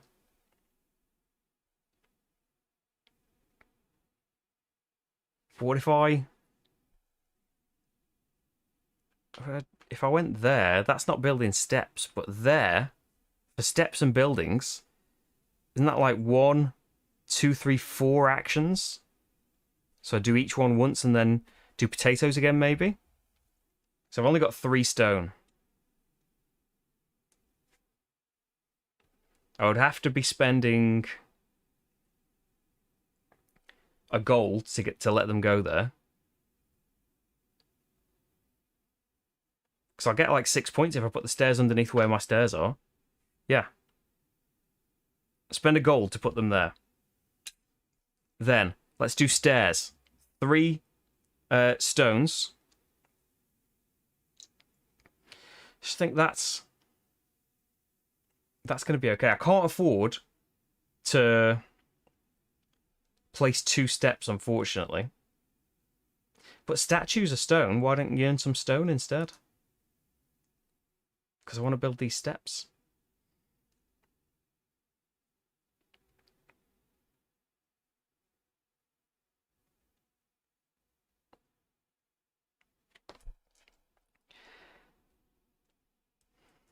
like, yeah, there isn't really much adjacency for down, is there? I've seen another 2-player space down here I should have filled up. That's yellow. So what if you don't spend that gold? I haven't got the corn to buy tapestries with. You could do something other than buy tapestry. And then go there later. I could go there. It does give him a point for using his steps.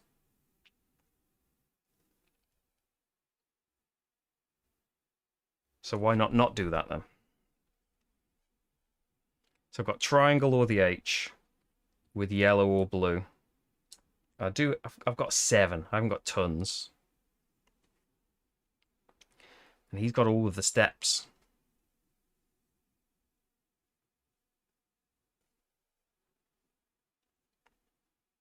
Oh, they would be the first in the segment here, so I could get some corn and then go tapestrying.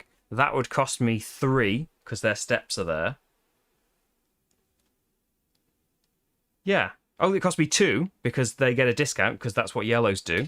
He gets a point for me using his steps. But it's the first in this segment, so that I can do 2 actions. I'll get 3 corn, because I get 1 extra and a point. And then I'll do tapestries. I should be seeing what's on the top anyway. But here we go. I see a different tapestry. So I'll definitely grab you. You don't match up to anything, frustratingly. But this is different as well. So I could... This is never going to fit in, is it? You're different, and you're different. What about getting 3 points? And then this is a size 5 tapestry. That costs me the 3... He is going to get this. He'll spend his... Oh, no, he can't. He can't afford it. He can't afford it. There's 3 corn. So he can buy this for 2 corn. He's been doing High Priest actions forever. He's only got 1 gold, so he can't. And so so that goes to the bottom of the deck, and we need to see something new. I should have spent you. And then, because we're about to have a free merchant action when the festival goes off in a second. Right. So, festival. He gets a point per weaving, 1. I get the free merchant action. So anything matching. 3 potatoes, an army card, and 3 points. Then reward and points from the temple. I just get no reward now, right? I think. I don't think you get like the topmost one. I get 22 points. He gets 5. And then Conquest Region. So he is in charge of these 3 regions. 3 points each is going to be 9. And then I'm in charge of this one, which is worth 3 points. Until he does a conquest again. And then a point for each god card in hand. It's 2 for me. He doesn't pay that, of course. If he has fewer points, he gets 2 points. And I get to draw a card, and I can discard god cards for their bonus. I think I'm going to discard this one for a gold and a point.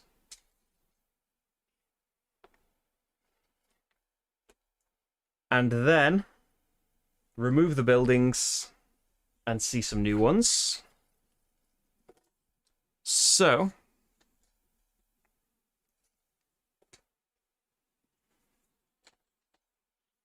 when you unflip, get an army card and a gold. When there's a festival, get 4 potatoes. And in the 3rd festival, get a point for every god card. Ooh. So that was at the start of Axamama's turn, wasn't it? So do they have 3 or more face-down things? No. Do they have 4 corn? No. So they're finally, after many, many turns, going to take an action again. 2. So now they prioritize the bottom. So where's their priest? The cheapest thing. Yeah, the cheapest thing's down here, right? So they're going to give me a point for using my stairs. So plus is there. Point, thank you. And that goes in the offer. And their actions for doing a 2 is 2 stone or 2 corn. I assume they would take 2 corn. Take what they have the least of. Build a statue. Or they can build a little statue. What's their... I suppose they... Do they care which one it is? Roll a die to select one of its tucked card. And build that statue. Okay, so...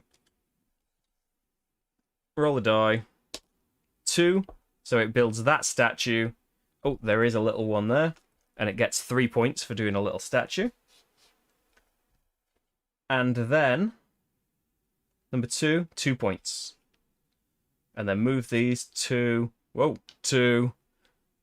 2. So, it's finally going to do some weavings, I think, at some point soon. Oh, this keeps moving. Okay. So, we're nearly there. We're into the final festival period. And what am I going to do?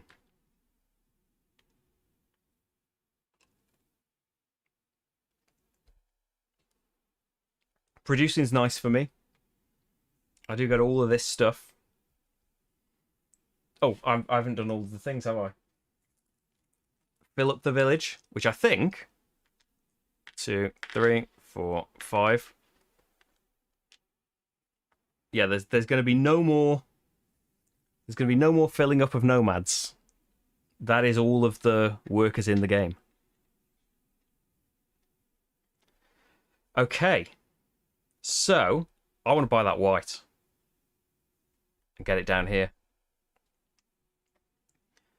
In the meantime, could I do something good with a blue? Get some corn, produce something? Because I want to swing around to offerings again before the game ends. I would like to get a statue.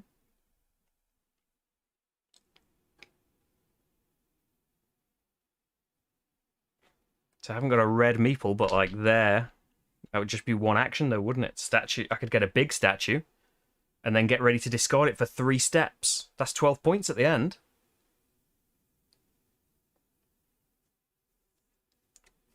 And I could get the big one of this, so I get a gold when I do that action. Where else can I get statues? Merchant actions isn't too bad either. Yeah, I haven't got the abilities of any of these. The ones next to blues, there aren't any. Oh, down here would be, if I paid like 3 taters. I could be adjacent to a blue, so I could produce and get a statue. So I'd have to pay a gold to do that, and 3 potatoes, and he gets a point for using his stairs.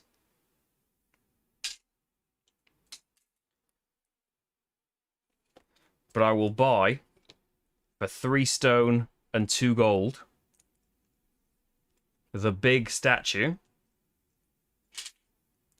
and get 9 points. And then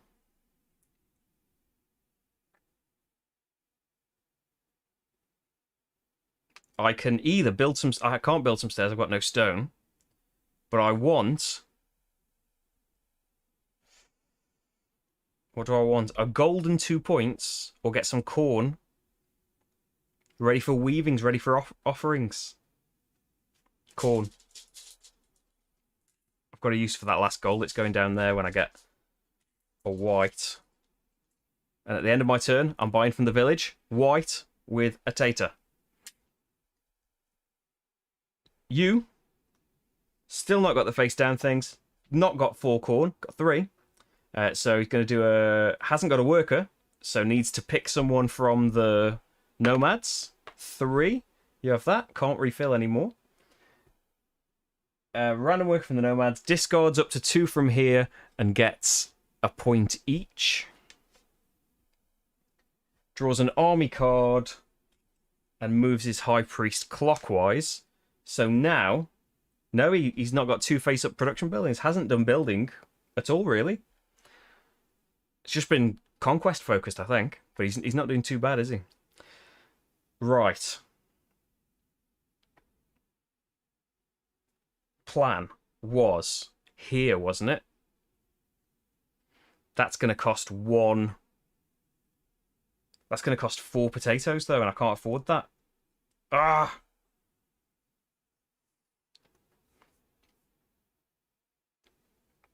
Could I have...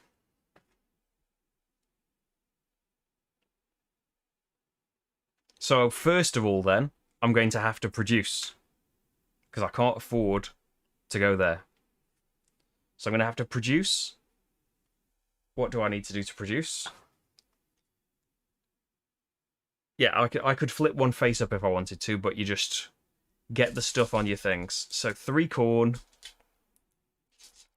3 potatoes. I did spend loads, didn't I, to come down here?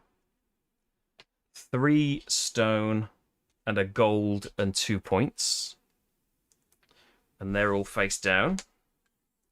And he does that right. Yep. He gets 4 potatoes.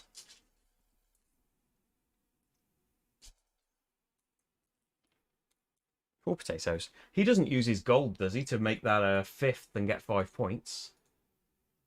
Does he? No, he does not use gold for this purpose. Use gold for everything else. Okay, we've all produced. That's face down for you as well. And I can choose a second thing. Do I want another worker? See, he isn't about to do a high priest action.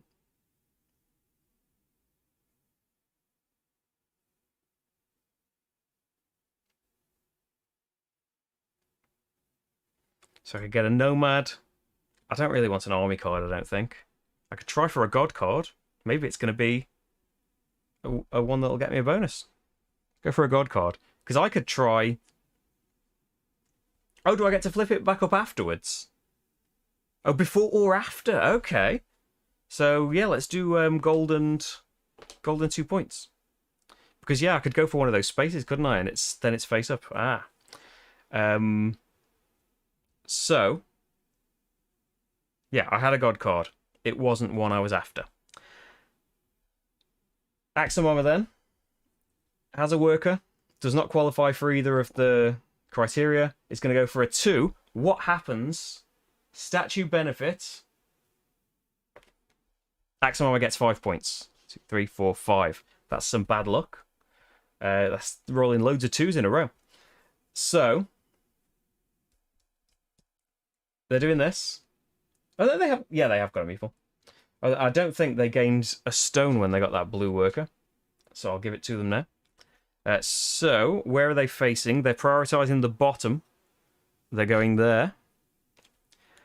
That goes in the offer, and they are getting 2 corn. So now they'll be able to do an offering next time, and I will probably just follow up with that. Just spend a little bit of corn to get to the last space, because I've got my statue to go 3 spaces. Then... Why am I broken? Oh, then weaving. So they trigger the action. So the 3 that are on offer.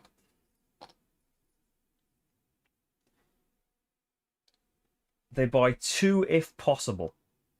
Oh, so no, they're not going to have the corn, are they? Because they're about to spend it. So yes, they can. Unique in largest set. Well, they will buy these 2 then. Because I don't think they care about merchants. But they're all unique, so they can go in a set.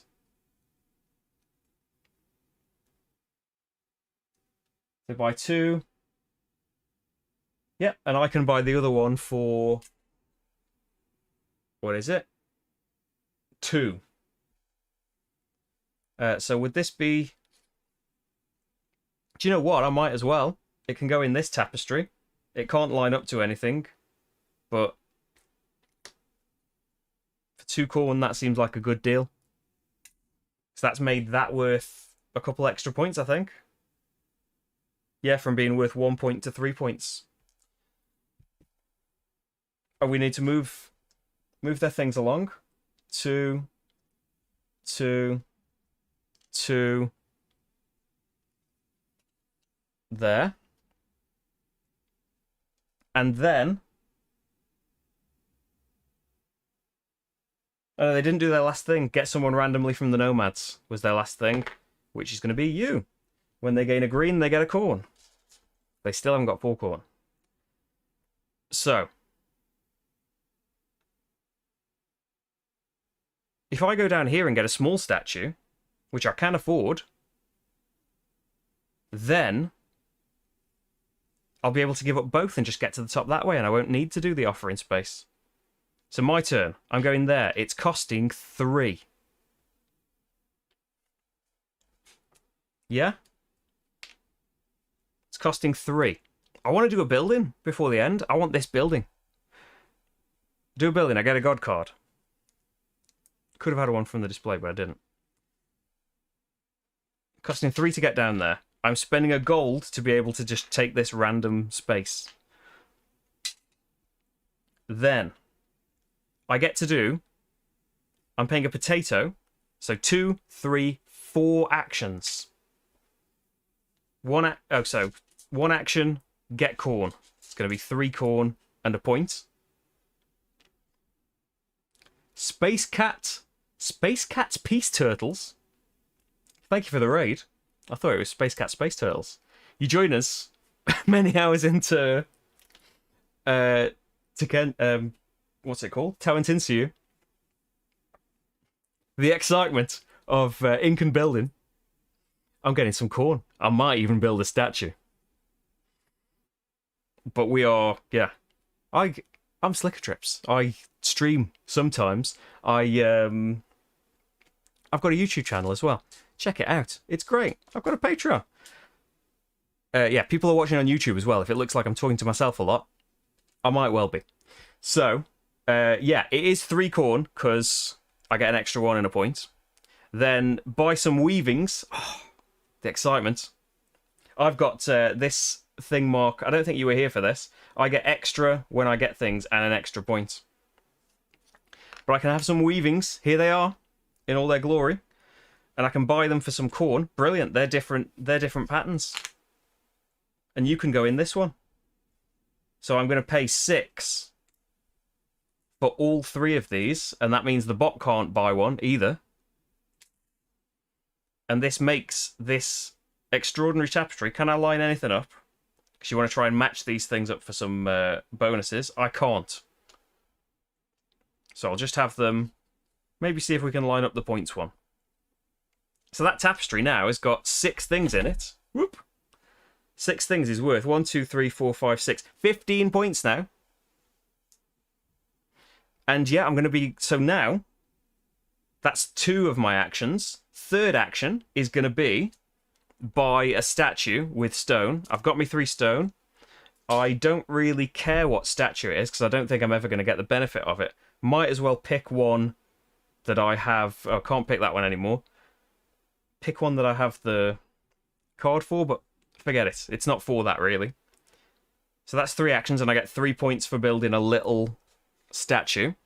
And then I've got 1 more action. I could get 1 tapestry piece, and the bot might be able to buy one, or I could just get some corn.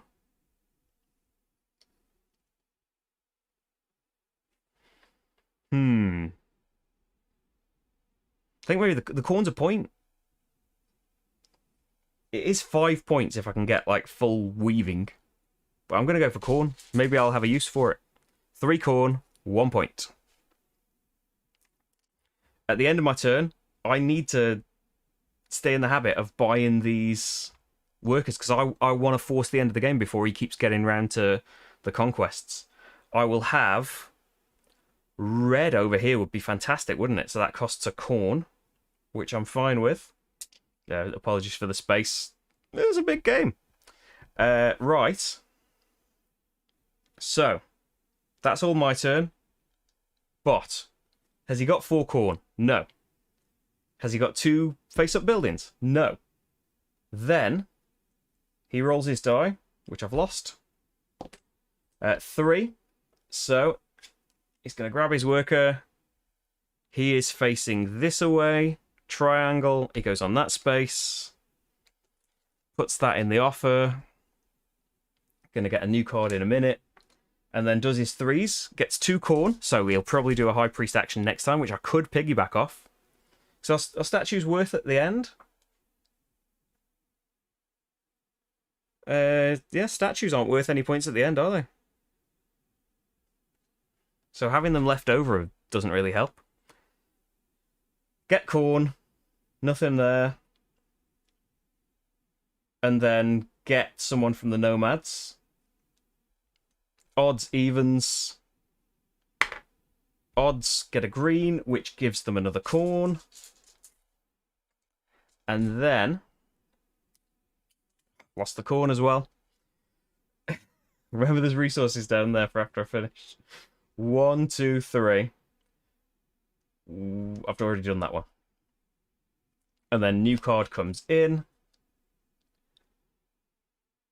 My turn. Don't forget to move corn first. I think I've done it now. I am. Is it time to give up statues? Or do I want to try and place this so I can get the gold? Because the gold is worth points if I've got it left over as well. If only there was a nice triangle space to go somewhere over here. I could just look for tapestry pieces. I do have 3 corn. I could buy 2 tapestry pieces. Yeah, haven't really got the right... haven't managed to find the right symbols. I want to build, don't I? But building would be great if I could get a squiggly. And... a yellow. Although red, I could get a couple of things. But I'm going to need stone and corn for that. Yeah, I think you're right. I think it is statue time. Statue time, so I can give up a large for 3 steps and a small for 1 step up this track. 1, 2, 3, 4. Boom. That's going to be 22 points still in the final festival, and then 20 points at the end of the game now. But those statues go back into the box. And then my second thing, I'm thinking God card.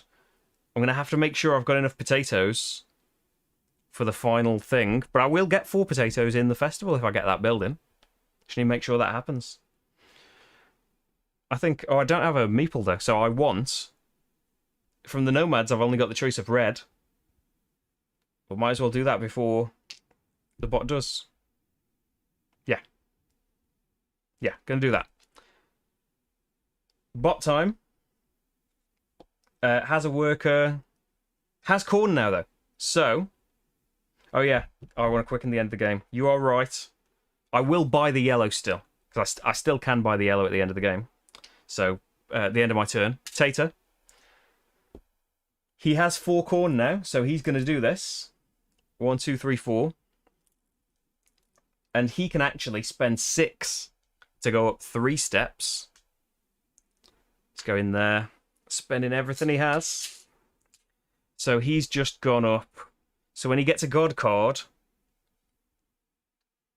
he removes the oldest God card, puts it at the bottom of the deck, and gets a point. Then he gets an army card and 2 gold. And he's going to get 11, but it's not 42, is it? And then I'm at the top. I can't pay for anything. I don't think I can. There's no, like, once you're at the top, you get points, is there? I'll check. Worship. Oh, that's secondary actions. What about primary actions? I'm talking primary right now. Oh, there is no primary to do that, is there? It's the secondary action.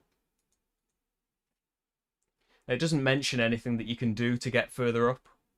So I assume that's just done. Can't pay to follow up on that. He also gets an army card, nearly gone through the deck of them, and he discards cards from the offer, but he doesn't get points for that one. Then I'm over here. I'm over here. I don't have a blue, unfortunately.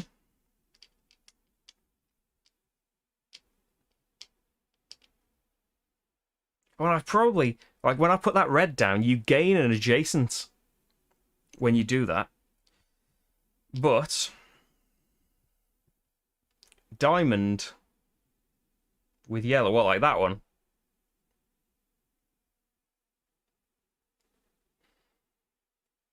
Yeah, 'cause I can't do a statue, but merchant, I would get 3 points, 3 potatoes is my merchant thing. But I suppose I could do a gold.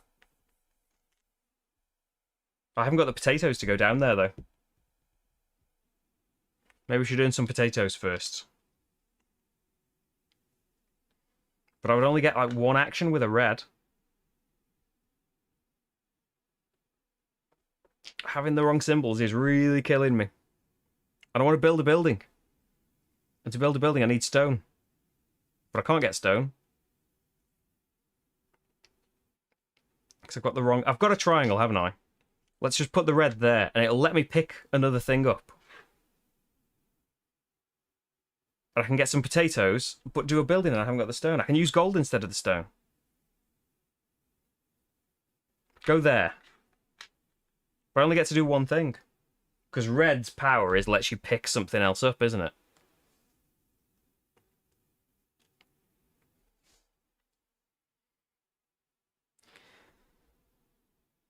Get production and gold. Oh, from there. It would just cost me 2... I need taters first. So I could just go there and get 4 potatoes, and that's just it. And pick up a green, and maybe put the green back down here later and do the building with it. Because then I would get bonus actions because of all these adjacent things. Yes, do that. So I'm just placing that, getting 4 potatoes and a point. 1, 2, 3. 4 potatoes. And I don't think I want to buy a worker yet. Because if he gets rid of one, I only have 1 more turn. And I need 2 turns to do what I want, I think. And I would like to trigger it and get the 4 points. Axamama, he hasn't got 2 production buildings face up. He has got a statue, so he's going to trigger this.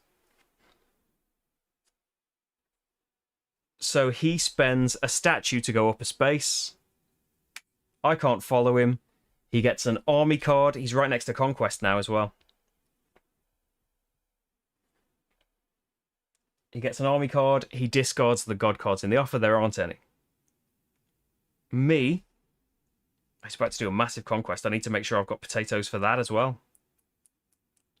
5 potatoes. So first, I'm going to go here, and that's going to cost me the gold. I get 1, 2, 3 actions there. So that's going to be 4 potatoes and a point.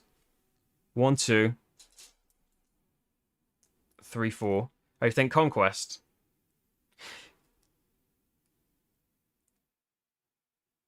No, because then he's going to conquest and trigger the end of the game. I think I need to do this. He's just got these regions. He's going to take that region away from me. But maybe I can get one back? I don't think I can get one back. I can maybe get this one away from him. We'll see. I think he's going to take that one from me. We'll see what he does. I think I can keep having 1 region. But if we both conquest, these 2 are gone. And then I've only got 1 action. And I need 2 actions. I need to do this.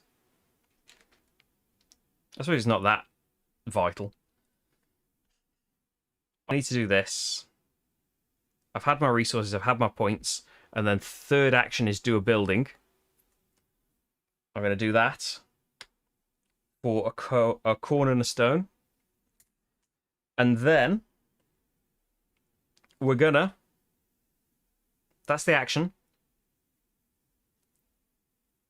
Do I need more than one action now? Because he's going to trigger the end of the game. No, I want to trigger the end of the game next turn and get 4 points. And maybe I can do something with an extra turn. Yeah. Let him go. He's going to trigger Conquest. So someone goes into Casualties of War. And then, like, I can't even fit them all on camera. He's got about 30 soldiers. It's ridiculous. He's going to go for the most expensive place, which is this one, surely. Kill 2, flip 3. And he can go for that space and get 4 gold. 1, 2, 3, 4. Then I can pay potatoes to put people out. So I can... Most expensive is 3 skulls. Where? There isn't a 3 skulls one left, is there?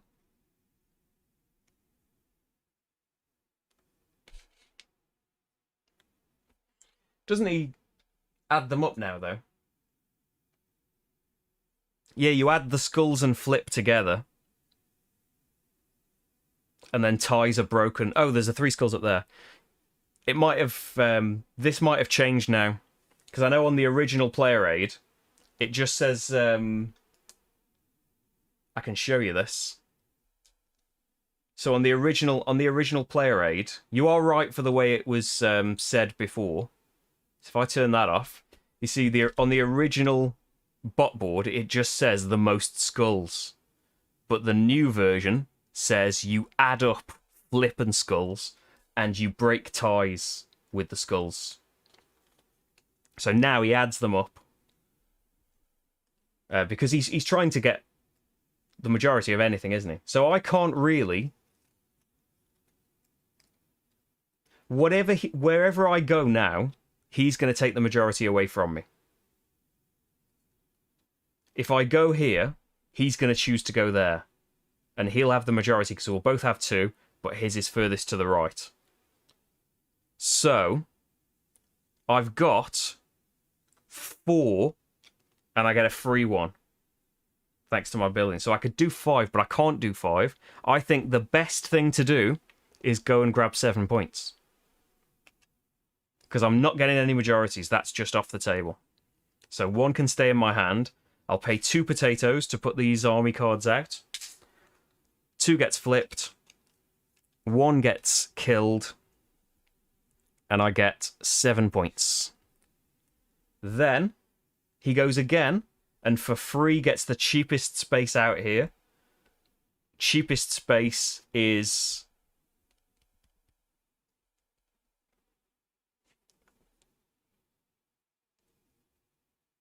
Ooh.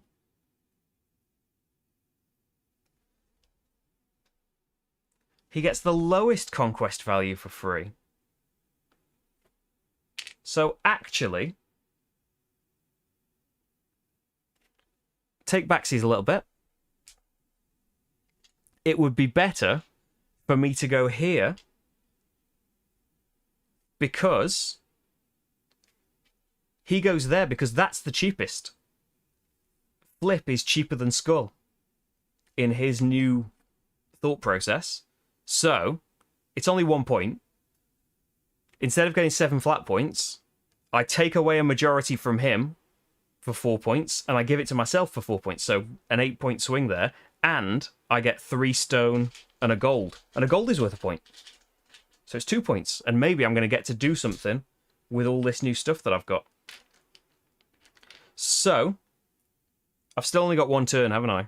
But I'm going to trigger the end. that was his big conquest. I joined in a little bit. He also gets an army card and clears the display.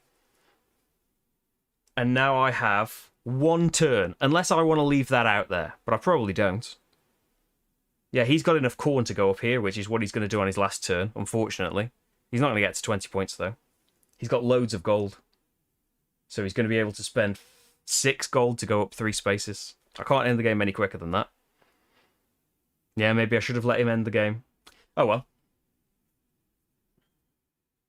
Thanks for the follow, Daniel. Yeah, I should have let him end the game. I should have taken that on my turn before, and then he would have ended it with the conquest. Because then he wouldn't have gotten a turn.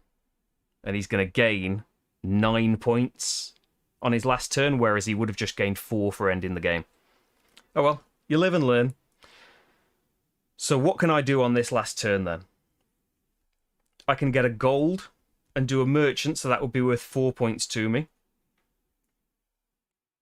Getting gold is the best thing, really.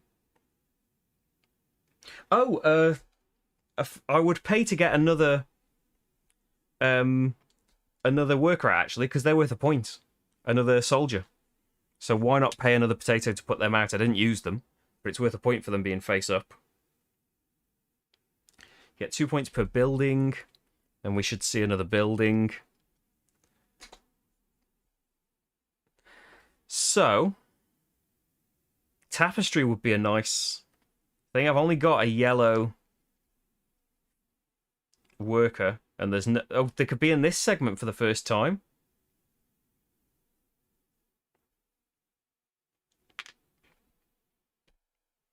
I've got maybe 3.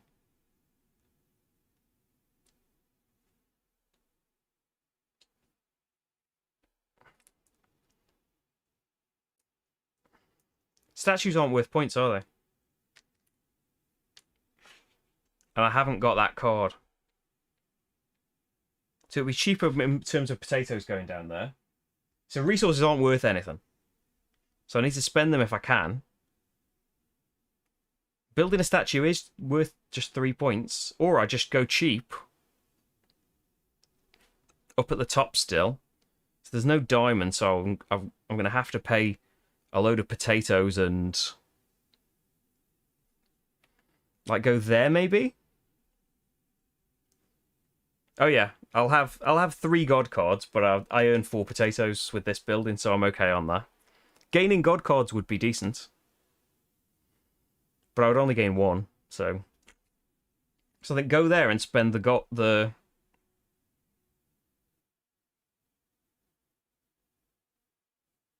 Yeah.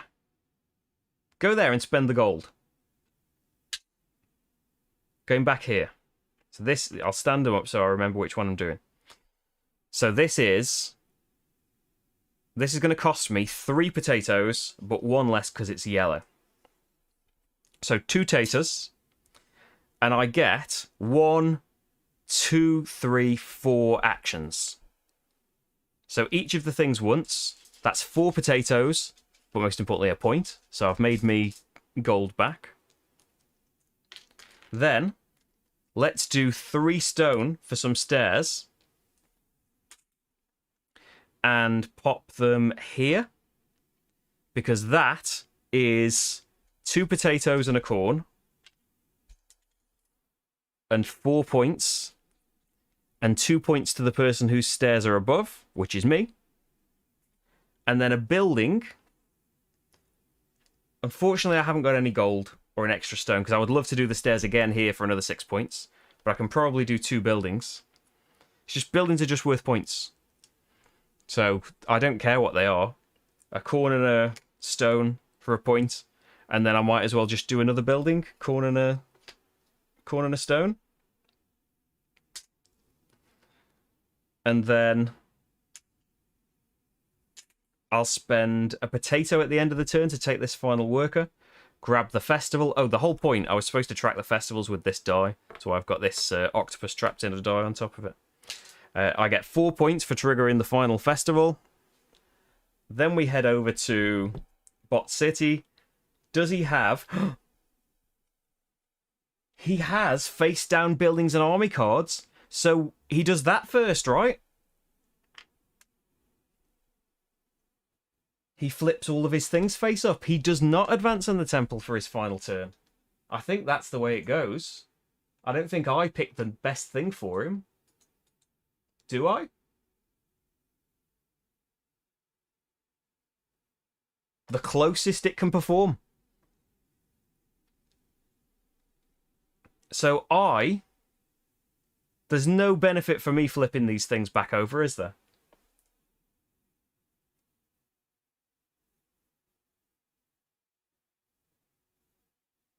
I don't think there's any benefit for me paying to flip these things back. So he does that, gets his army card, clears the display, but there isn't anything in there. Back to me, and it's the final festival, and then the game is over. I don't get another turn. So he doesn't do a merchant action. He gets a point per weaving. He's got 3 weavings. Yeah, it's nothing there, is it? I get 3 potatoes, an army card, which could be, if it's a gold, that's brilliant. We're going to have to shuffle. Is there a gold card in it? A god card would be worth a point to me as well. But there is a gold sitting in there as well. Let's see, could I get something new? I think I've won this as well. This is on slightly easier difficulty. I haven't done any of the extra things. You know, with all of David's solo modes, you can mess about and make things harder or easier. But there is a thing in the... You can do these personality tiles. So when he does the gold here, instead he would also, you know, move up the temple, or would also gain a weaving, and they're double-sided as well, would also gain a statue, you know. So that's the normal way of doing him. So let's it's all on the shuffle and the flip of a card. Oh, we're not having that one. That one fell out. If it had been a gold or a god card, I would definitely have had that one. So we're gonna have this one. It is a gold. There we go.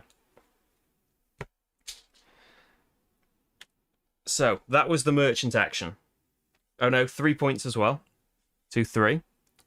Then reward and points from the temple. 22. And bot gets 13. And then conquest region is going to be 4 points for each region you're in charge of. So that's 12 for the bot and 4 for me. A potato for each card in hand. I've got 3. Bot doesn't do that. But instead of drawing cards, he gets 2 points, right? He gets 2 points because he's behind. And then we don't draw cards in the third. We don't refresh buildings. We go straight to score Temple Pinnacle. So these points in the middle. So that's 20. Then score tapestries based on their length. Well, Axamama has a size 3 tapestry, which is worth 3 points. 1, 2, 3. Well done, Axamama. And then I've got one that's size 4, which is 6 points. And then one that is size 1, 2, 3, 4, 5, 6, 7. 1, 2, 3, 4, 5, 6. Is that the biggest? That's actually as big as you can get it. 21 points. Wow. Then score buildings, cards, gold, and workers. Buildings are 2 points each if they're face up. Oh! These are buildings. There is an advantage for having them face up. What would I needed to have paid? Corn for each.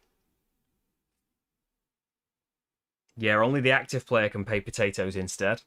It's a bit unfortunate, but I'll pay to flip 1. Because they're only worth 2 points if they're face up. Okay. So, 2 points per building. 2, 4, 6, 8, 10.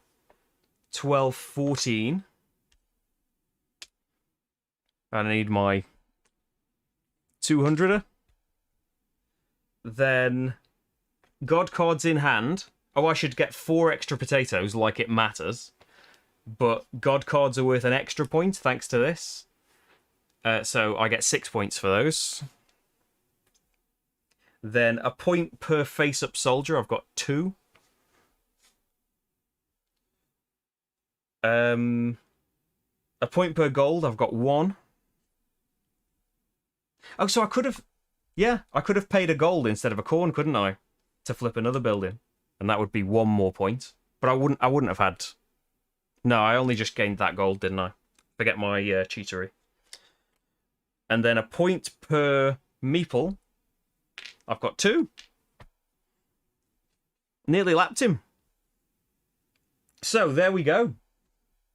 As I say, that is on a bit of an easier difficulty. Because I did the... If you're new to Axamama, don't put the personality tile on. But yeah, you would have a random personality. Oh, is it soldiers? I think it's just soldier cards. I don't know if there's a focus on an iPad. Yeah, it's just the symbol for soldier card, I think. Let us check. In the new rules, game per army card. Yeah, per army card, paid for and in your player area face up. So yeah, it's been made a bit easier, but let's say yeah, you can give them a personality, and that's going to be something they're better at, something they're more focused on. So you can see without personality tiles, he's just very good at conquesting, but he would also have been very good at, say, the temple or weaving or statues or something. You know, there's only this many statues in the game. As soon as someone takes that big statue, it's gone out of the game. There's only 1 each of those and 2 each of the small ones. But there we go. Yeah, I enjoy, like, as I say, things that were frustrating multiplayer, like the army cards and the building up the weavings. Completely fine with that. More fine with that in bot, and I really like how the Axamama works. Like with all the bots, I think it works a bit differently to his normal ones, but yeah, a bit of a hurdle getting in and learning how all of this stuff works. But as soon as you do, you see that actually loads of this stuff doesn't apply turn to turn. You need to know it, but generally it's going to be okay. Can he do these 2 things? No. Has he got a worker? Yes. Roll the die, and then it's all done for you. But yeah. There we go. That is Tawantinsuyu solo in just over 3 hours. There we go. Hope you enjoyed that, and it gave you a good idea of what Tawantinsuyu, I keep wanting to say Teotihuacan, but it's not that, what this one is like solo, and whether you'd want to give it a go or give it another go and see if you can beat the bot even more. Thank you very much for watching. As you can see, I've used up all of my words. I'm going to have to go and have a lie down, work out what we're going to have for tea. But yes, I will be back tomorrow in pre-recorded form. I might look a little bit younger for Lions of Lydia in a 2-player playthrough, Little Glass Marty's Return. And then on Patreon, at some point very, very soon, you will be seeing Viscounts of the West Kingdom, the last one in the trilogy, co-op.